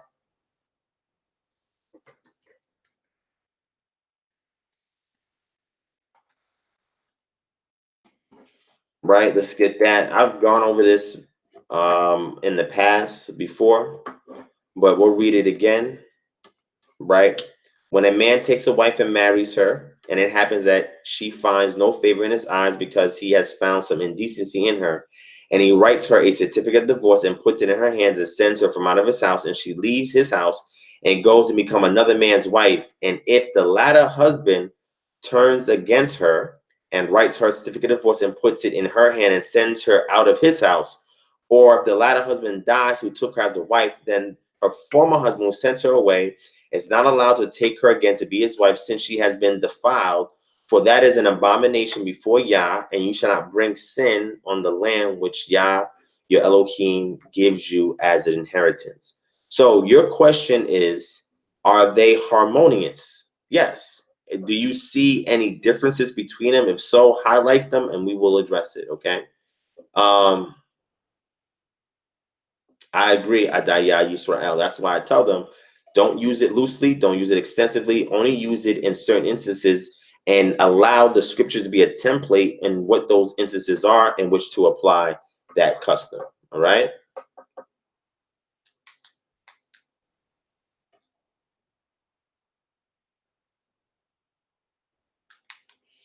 Michael Lowry, there are arguments for that, such as the Bene Ephraim or Ephraim.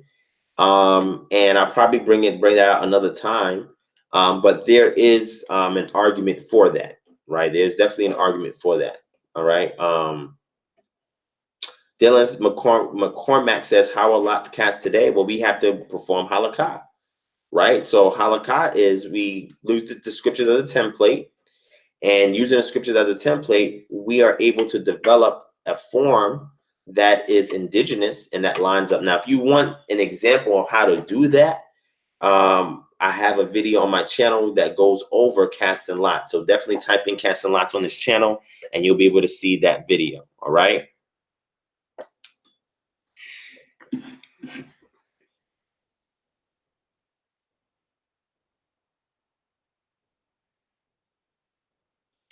Okay, so Yoel, great question. Based on your position or the text, what should we do on the Sabbath? Should we just rest, or is there more we should do on the Sabbath? All right. Now, the idea of the Sabbath has developed throughout the Tanakh. Okay. In Torah, we see that the Sabbath is a period of rest from your labors, from your laborious work. You rest from your laborious work. Okay. Just like, Yah had rested, or the Most High had rested in Bereshit, or the book of Genesis, right? So your rest is synonymous with Yah's rest, because now it aligns you with the deity that is part of the cosmogony story of those particular people, right? Which are the Israelites. All right. So that is a sign between you and Yah that we are to keep perpetually, is the resting on the Sabbath. Now, over time, there's been other instructions on things that are done on the Sabbath, and we see them in the book of Yeshayahu, the book of Jeremiah, or Nehemiah, right? So we see other things have been initiated or added to that resting. And this is also used as proof text of certain rulings on the Sabbath that's in the Mishnah, right? So if we want to be strictly Torah when it comes to the Shabbat, the buying and selling comes later, right? That's not in Torah or the Chumash, the first 5 books, right? And along with the buying and selling, not doing your pledges, all these things were things that either were oral traditions that we then see pop up in the Nevi'im, right, and Ketubim, and or things that developed over time, right, that was added to the Torah to build a fence or safeguard around your resting, right? Because if you partake in other things, buying and selling, then you can be tempted to perform a work or duty or a task. If you get even into your pleasures as well, you will be not, again, focusing on the rest, but focusing on doing something else, right? But according to the Torah prescription, or the Chumash, which is the first 5 books, this prescription is to have a complete rest from laborious tasks. And with that complete rest, it is to be a sign between you and the Creator. And it is also an ethnic marker to identify that you're an Israelite based on the Israelite subscription to Bereshit and the Creator resting on the 7th day. All right.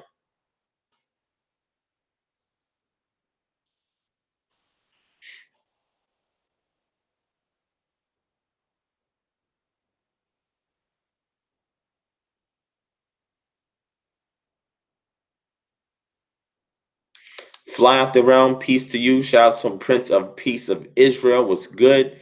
Amashiahu Israel. Excellent. So Amashiahu Israel. I got videos on this channel where I talk about that. But again, that was allowed in the culture. It was something that was common, but it did not nullify the monogamy part, right? So it was something that was in the culture. Polygamy is in the culture, and it's allowed, and there's prescriptions on how to regulate it. But the monogamy was also there as well. It all depended upon the scenario, the situation. But one does not cancel out the other. They both were working concurrently within the culture. All right. So my position is that that is something that is indigenous to the culture, to those people. That's something that they did practice. Now, did everybody practice it? No, everybody did not practice it. Okay. Did some people practice it? Yes. So that's something that is part of the culture, and it's something that as Israelites that we should also understand. It's a functioning mechanism within the culture, but it has to be properly regulated. Hence why we see certain instructions on how to perform or how to do that practice. You understand what I'm saying? So that's extremely important. All right. Um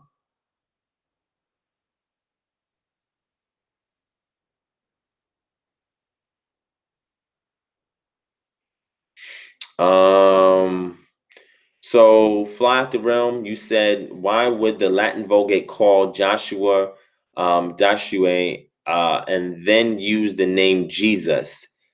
It's the new covenant. Do the transliterations stem from different roots, even though they are both written as Jesus in the King James Version? So, the Latin Vulgate, give me a verse in the Latin Vulgate where you see these variants, and we'll address them.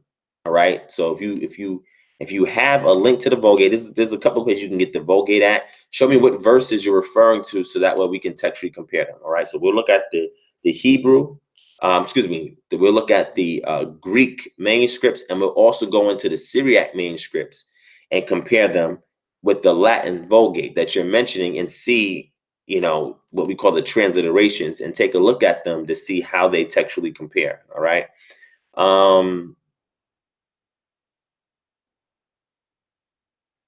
So you said Jeremiah 16 and 12. Man, y'all are no joke tonight, man. You're just saying, Devon, we're gonna hit you with everything. So you said Jeremiah 16 and 12. In English, it says, "You too have done evil, even more than your forefathers. For behold, you are each one walking according to the stubbornness of his own evil heart, without listening to me. So I cast you out of this land, and into a land that neither you nor your fathers have known. There you will serve other gods day and night, for I will show no favor." So I don't feel no favor. And well, hold on, I skipped something. So I will cast you out of this land into a land that neither you nor your fathers have known. There you will serve other gods day and night, for I will show no favor. Yet behold, the days are coming, declares Yah, when men will no longer say, "As surely as Yah lives, who brought the Israelites up out of Egypt." Instead, they will say, "As surely as Yah lives, who brought the Israelites up out of the land of the north and all the other lands to which he had banished them, for I returned them to their land that I gave their ancestors." This has to do with the restoration of Israel. And the reason why disaster had struck was because the last generation before the exile was even more stubborn and wicked than their forefathers in Egypt, right? So your question to me was why we should return to our heritage. So go back to verse 12, where it says, "And you have done more evil. See how each of you was following the stubbornness of his evil heart instead of obeying me. So I will cast you out of this land into a land that neither you nor your fathers have known. There you will serve other gods." So when we say return to our heritage, I think a problem that people do when it comes to this term heritage is being able to actually define what that means, right? So I'm gonna go ahead and grab this for you real quick so you can see what I'm talking about.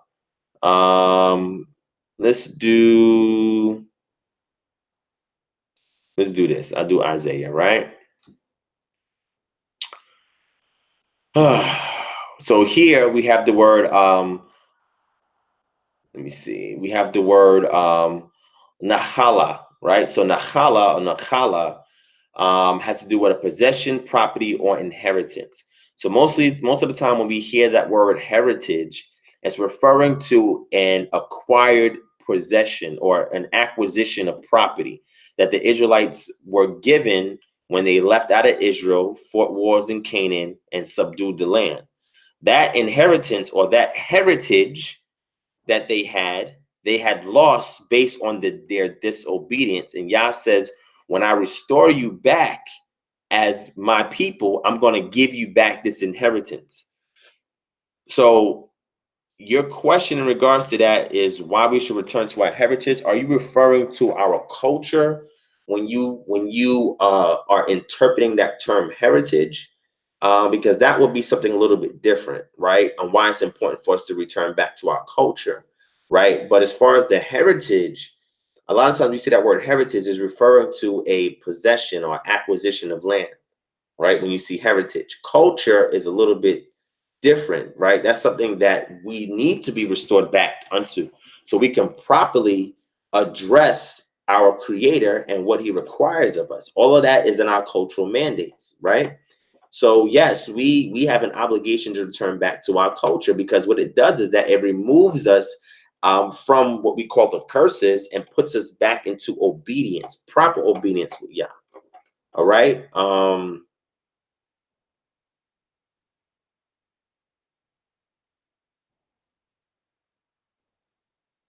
Oh yeah. So that generation has done terrible, hence why the Most High had to spew them out the land. They did worse than their forefathers. But he still gave a promise to the remnant that their ancestors, that they themselves would be restored, which happened when it was brought back to the land via Ezra and Nehemiah, and also of a future returned back into the land of Israel when they were kicked out again after the 3 Jewish-Roman wars. All right.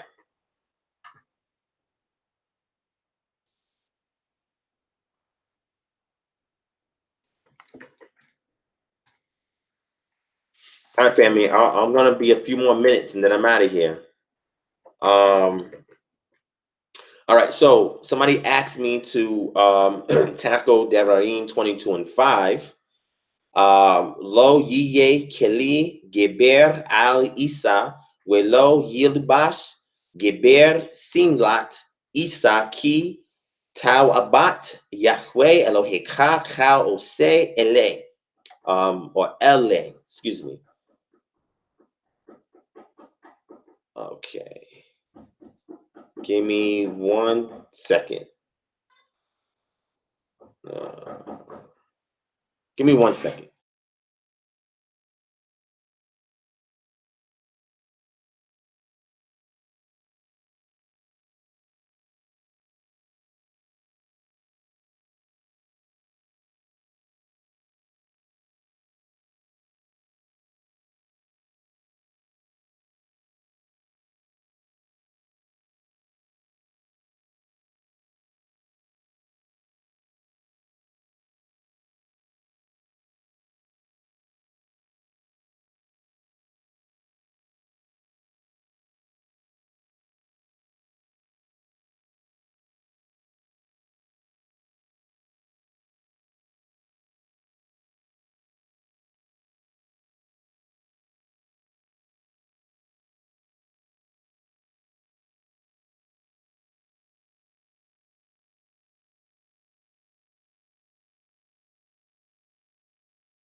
All right, I'm back.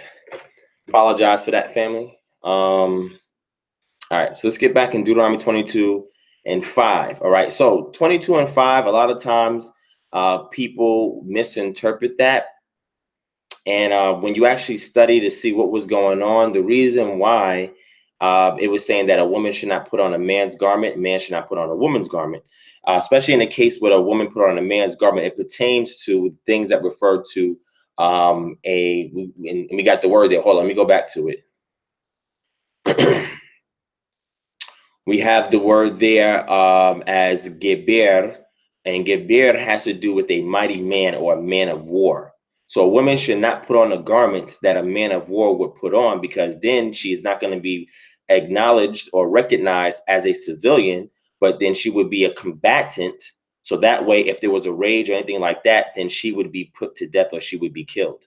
Right. So being that she is not a man of war, she should not be putting on the armor and the weaponry of a man to be identified as a combatant. So that way she is then killed and she is no longer there to raise the children in the event that the man actually dies himself. Okay. So that's why Yah said he does not want women to do that, because that is not their role. That's how it becomes an abomination. All right. And when you study the culture, you start to see these different things and be able to better interpret it. Right.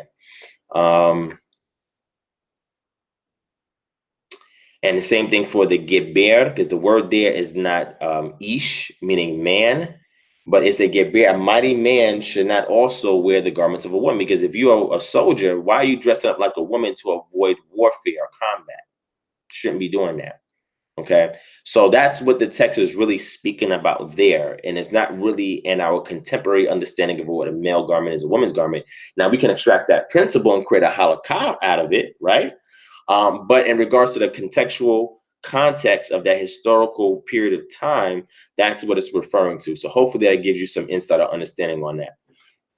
All right. Shalom to Shadow Hunter in the building. What's good? Trench 13. What's up?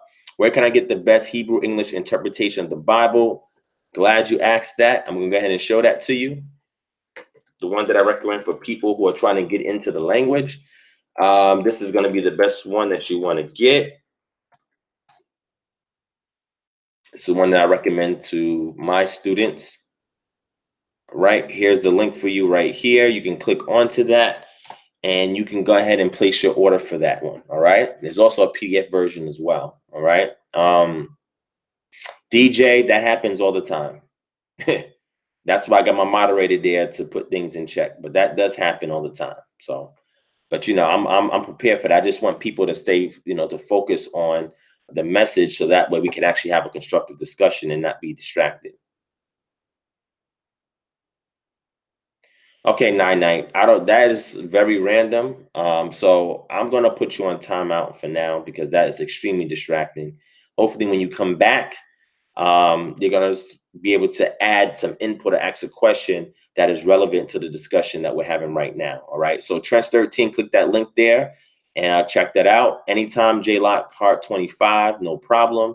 And again, this goes to show again why knowing the language is important. Okay. Or learning the Hebrew is important. All right. Mike Lowry, because then that would give credence to the Israelite community. So they don't want to succeed their position on banging on the Israelite community. So therefore, they're not going to speak on that. Now, a lot of them do know about it, because one of their great teachers, Dr. Yosef Ben Yachanan, has taught about the Beta Israel, being from the tribe of Dan, because he himself believes himself to be an Ethiopian Jew.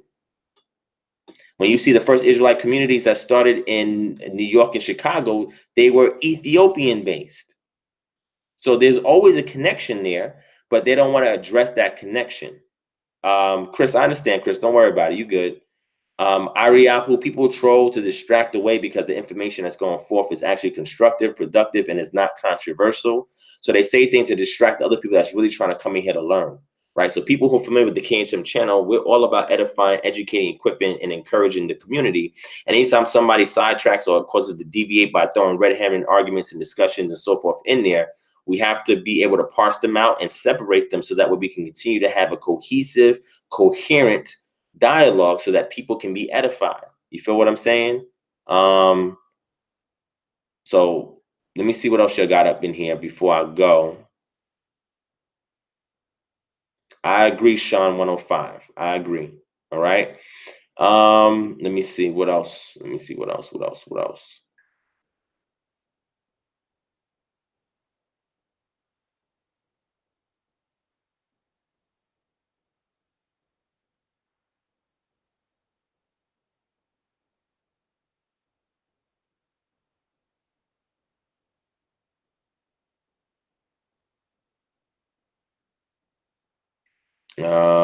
Let's see.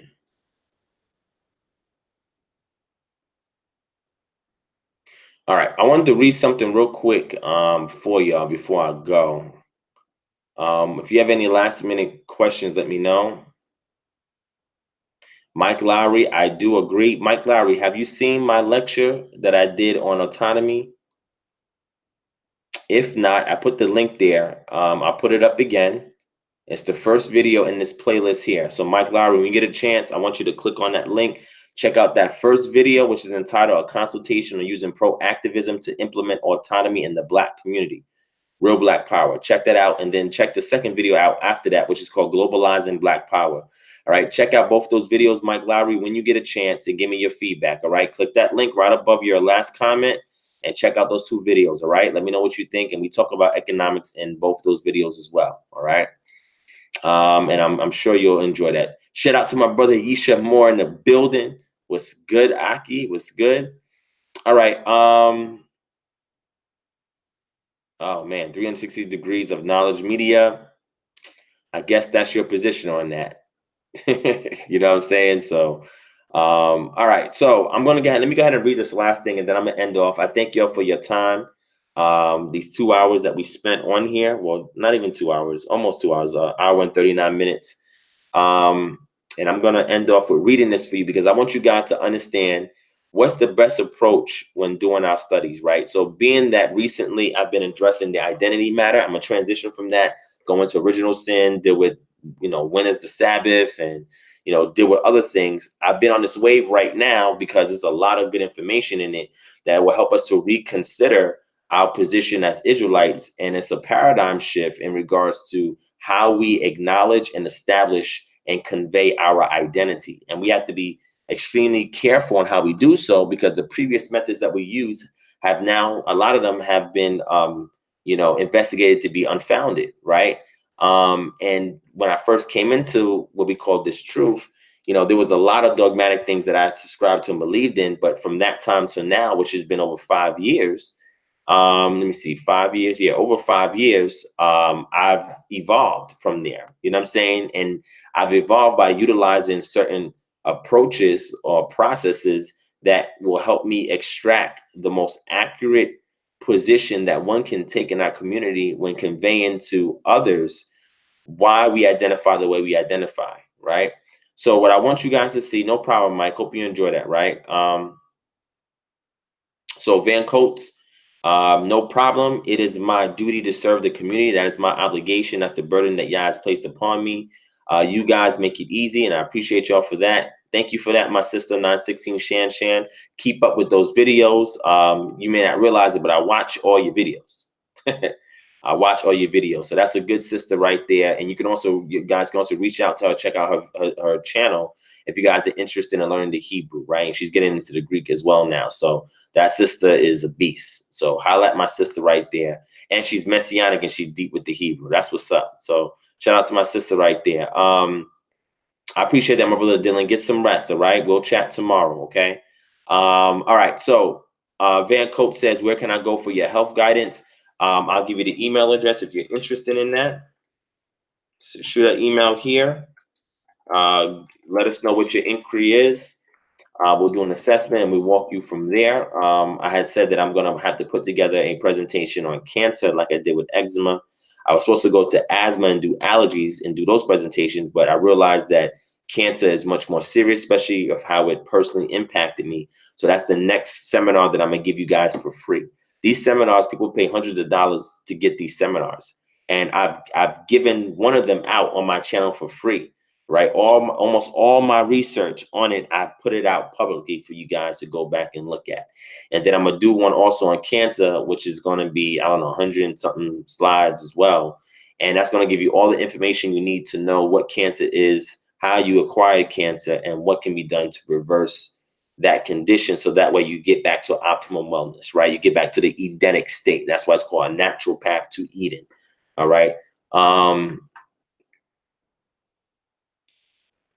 All right, cool. Yeah, y'all go ahead and subscribe to my sister 916 Shan, man.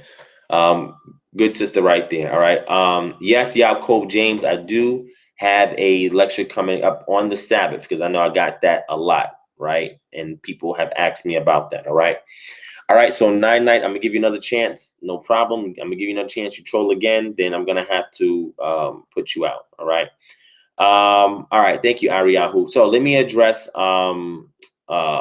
I think I grabbed you already. Well,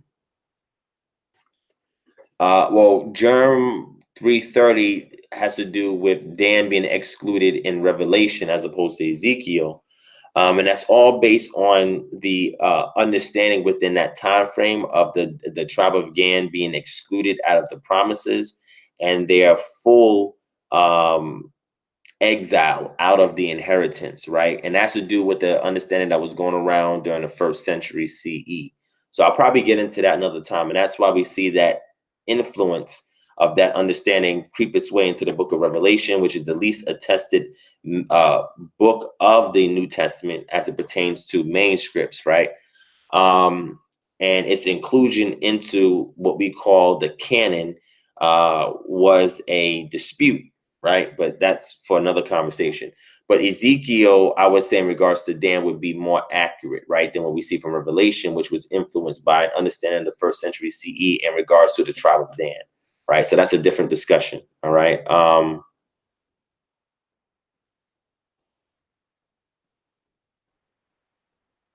Ace, are you talking about me? I don't understand.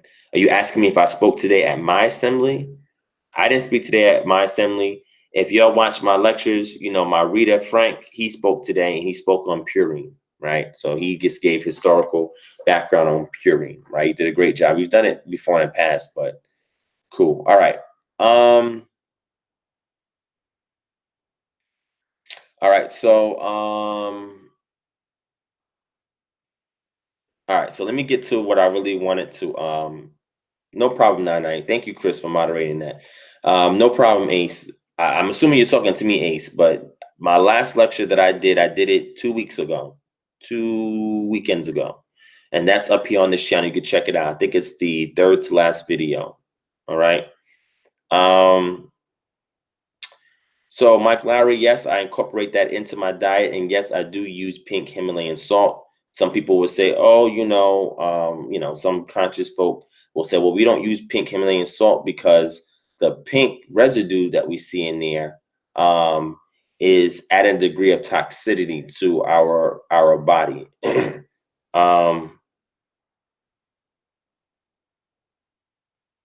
But I disagree with that. But that's another discussion in itself in regards to health. I was just reading what Naraya Yashar was saying.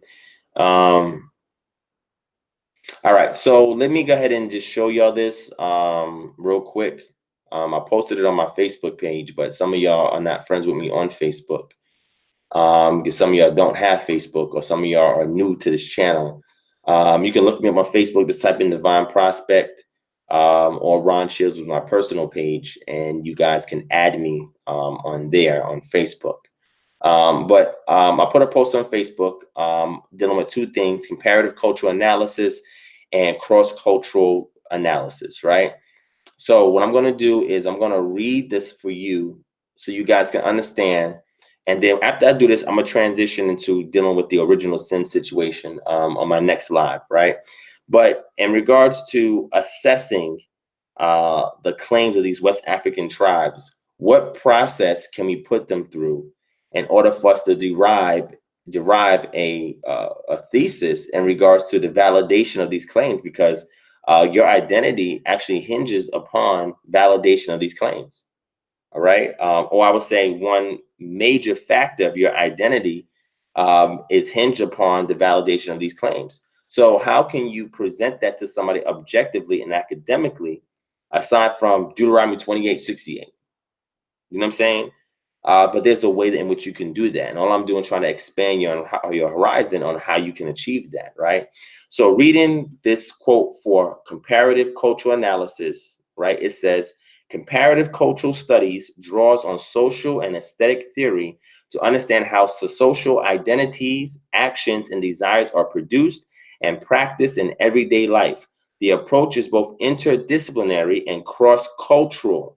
We lend particular attention to social politics, such issues as race, gender, sexuality, class, nation, and ethnicity, and their encounter with different forms of cultural production. Because cultural studies wants to know how culture is lived and experienced by a full range of participants, it does not limit itself to studying high art or official history. Rather, cultural studies pays attention to these forms that permeate everyday experience, subcultures, And then here it gets a little bit more modern, where it says popular media, television, film, and internet, and a range of performance practices, dance, music, sports, and fashion. And we can sub those things out for things that are more ancient, right? And then I have their hashtag follow the breadcrumbs. And then I went and I made a post about cross-cultural analysis, all right? And it's a long article that you can get from encyclopedia.com, but I'm just going to read the part that I posted, right? Cross-cultural research has a long history in sociology and most generally involves social research across societies or ethnic and subcultural groups within a society. Because a discussion of macro-level comparative historical research appears in another chapter of Encyclopedia, the focus is primarily on cross-cultural analysis of socio-psychological processes. These include communicative and interactive processes within social institutions, and more generally, the relation between the individual and society and its institutions. Although all sociological research is seen as comparative in nature, comparisons across subcultural or cultural groups have distinct advantages for generating and testing sociological theory. Specifically, cross-cultural research can help distinguish between those regularities in social behavior that are system-specific and those that are universal. In this way, sociologists can distinguish between generalizations that are true of all cultural groups and those that apply for one group at one point in time. The lack of cross-cultural research has often led to the inappropriate universal application of sociological concepts that imply an intermediate one cultural group at one point in time level.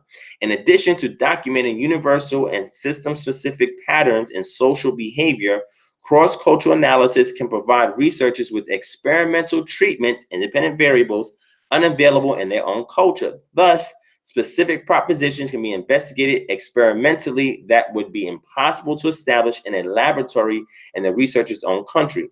Finally, cross-cultural analysis is beneficial for theory building in at least two aspects. First, the documentation of differences and processes across cultures is often the first step in the refinement of existing theory and the generation of novel theoretical models.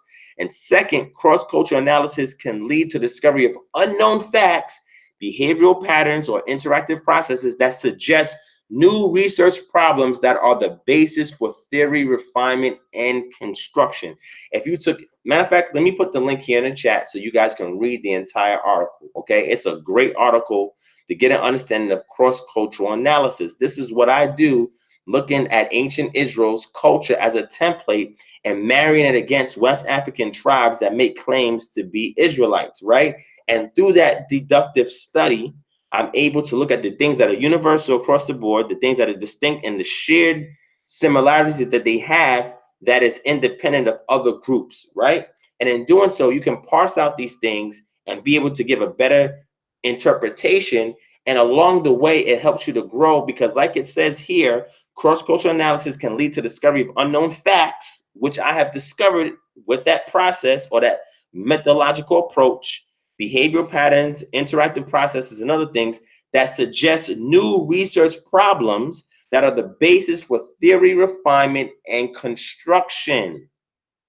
Remember, the first is the documentation of differences in processes across cultures is often the first step in the refinement of existing theory and a generation of novel theoretical models. What I have is a novel theoretical model, right? And I'm trying to refine the existing theory or misconception with a novel theoretical model by going to the second point that's here, by discovering unknown facts or overlooked facts or overlooked evidences, right? By looking at certain behavioral patterns and way things are interpreted based on the data that's available and suggest new research problems that are the basis for theory refinement. So now what I'm doing is presenting research problems from people with the existing theoretical models and trying to lead them towards this novel theoretical model, which can take better traction if we take it more seriously by examining it and then applying it to see how it better helps us to interpret the present theoretical model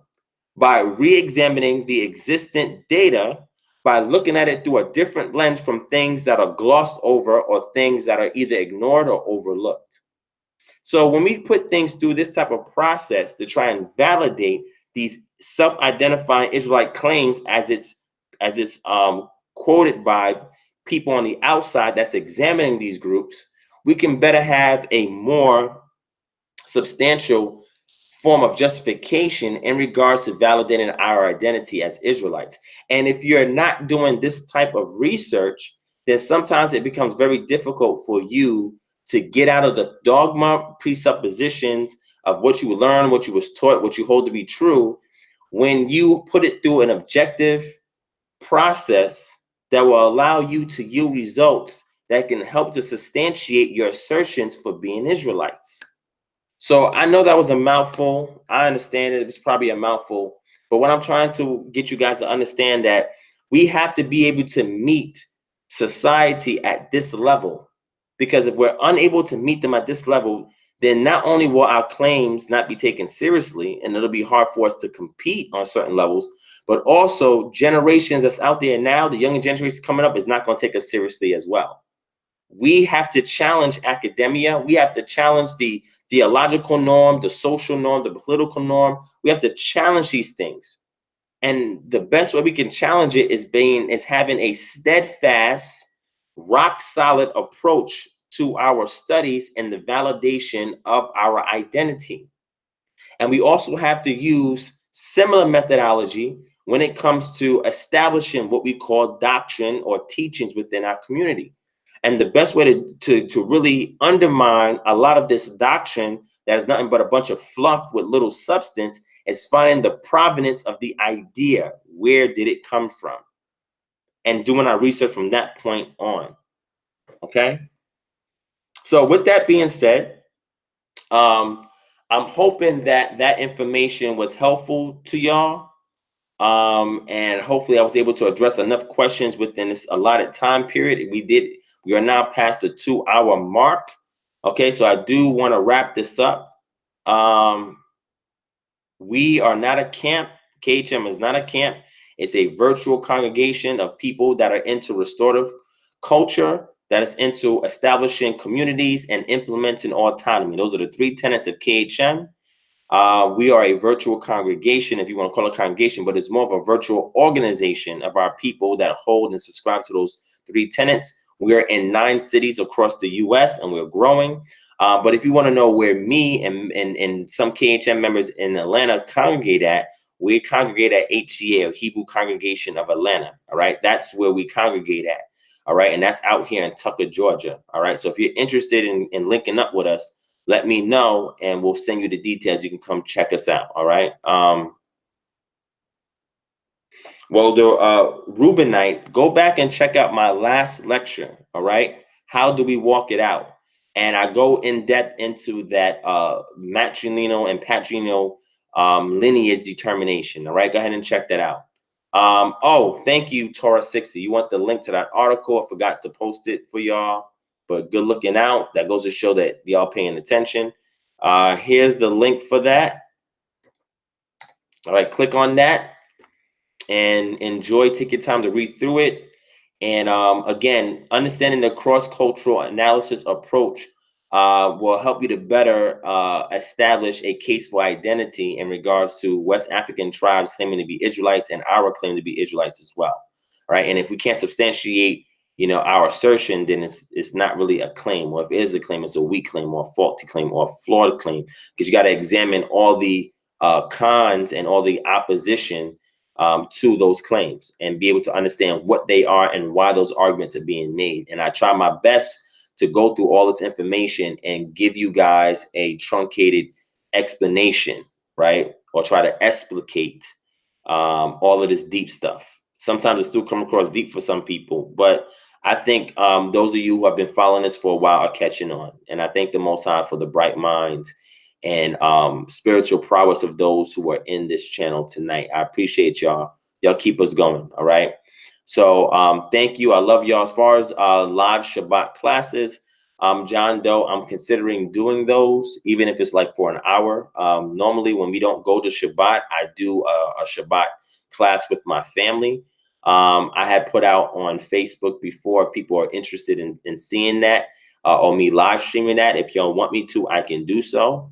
Hit 1 if you're interested in me sharing my Shabbat classes that I share with my family. If you're interested in partaking in that, or just at least just watching what we discuss, because we go into a lot of things, right? That I have not shared on this channel yet. Let me know. Hit one, and you know, when we live stream them, I'll put it on this channel for you guys. All right. Shout out to my sister Predestined to Reign. Chant, yeah, Judah in the building. Carla Sphere, thank you for joining in. I appreciate y'all. Andrea Wright. All right, so it looks like y'all are interested in that. All right, so I got y'all. Luce Tafari, shalom, peace to you. All right, so I got you guys. So we'll consider that. Either if I do it before I go to my Shabbat with our congregation, or if I'll just stream it when we do it when we don't go to Shabbat. So we try to go to Shabbat 2 times out of the month, and the other 2 times we try to rest from home at home. So we're gonna start doing that more consistently. I'm gonna pick out what days, probably the 1st and 3rd Shabbat will probably go to HCA, and the 2 and 4th will stay home and just do a live stream, because a lot of you always ask for that. So I understand that, you know, because when I do my Freestyle Friday, Saturday Night Lives, they're really just freestyles, right? They're not really lessons per se.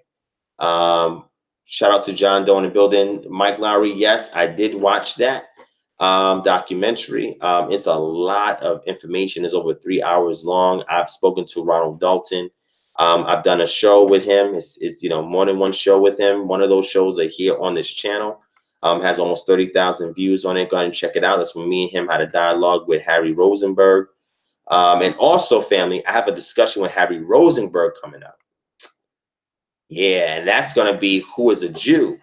So that's what we're going to talk about. How can you establish, you know, or what grounds do you use to establish who's a Jew and who's not a Jew?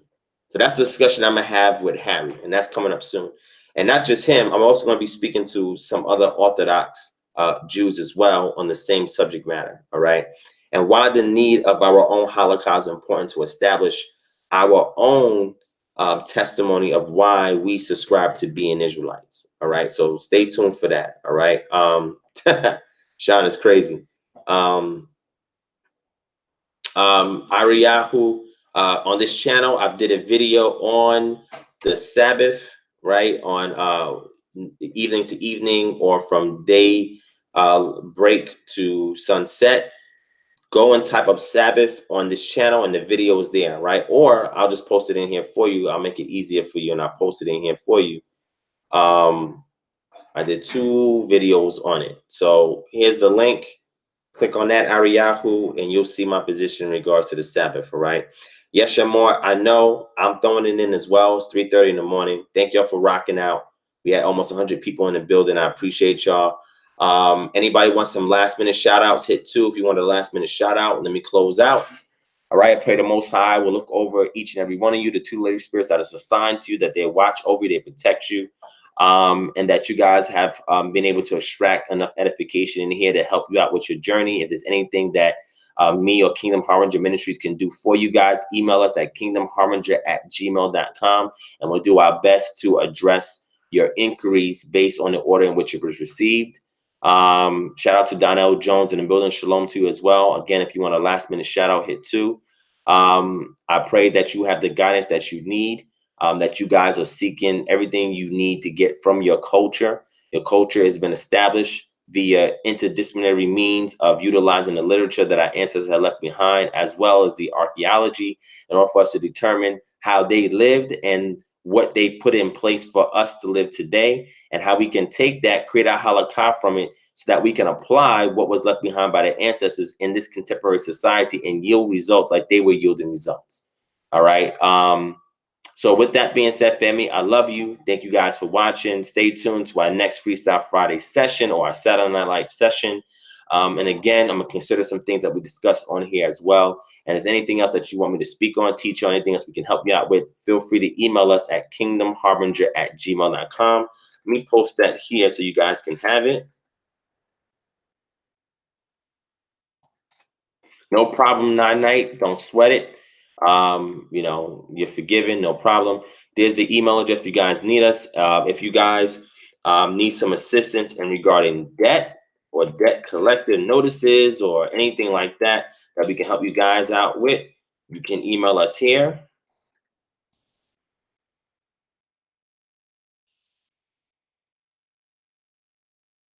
If you guys have any inquiries in regards to health, all right, you can email us here.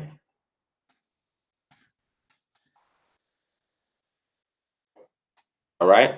So shout out to Elder Yara in the building. Shalom to you as well, Van Coates.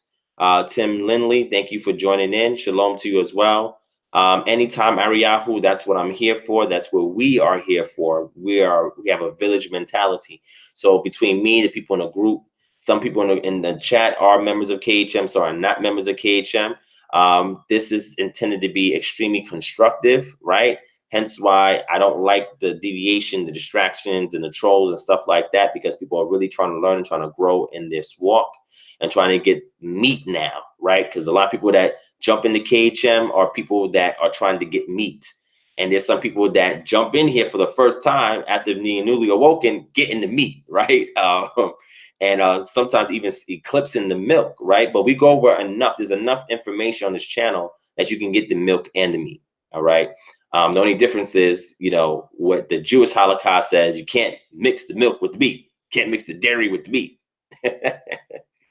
That's interesting, right? That's interesting. But again, that interpretation comes out of the Talmud and how the Talmud determines how that should be interpreted. You know, in regards, do not boil a young goat in its mother's milk.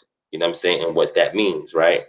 But anyway, appreciate that, Chris. I do what I can. Thank y'all in the chat as well for your contributions and your questions and your input. Let's continue to grow here as a family, as a mishpachah.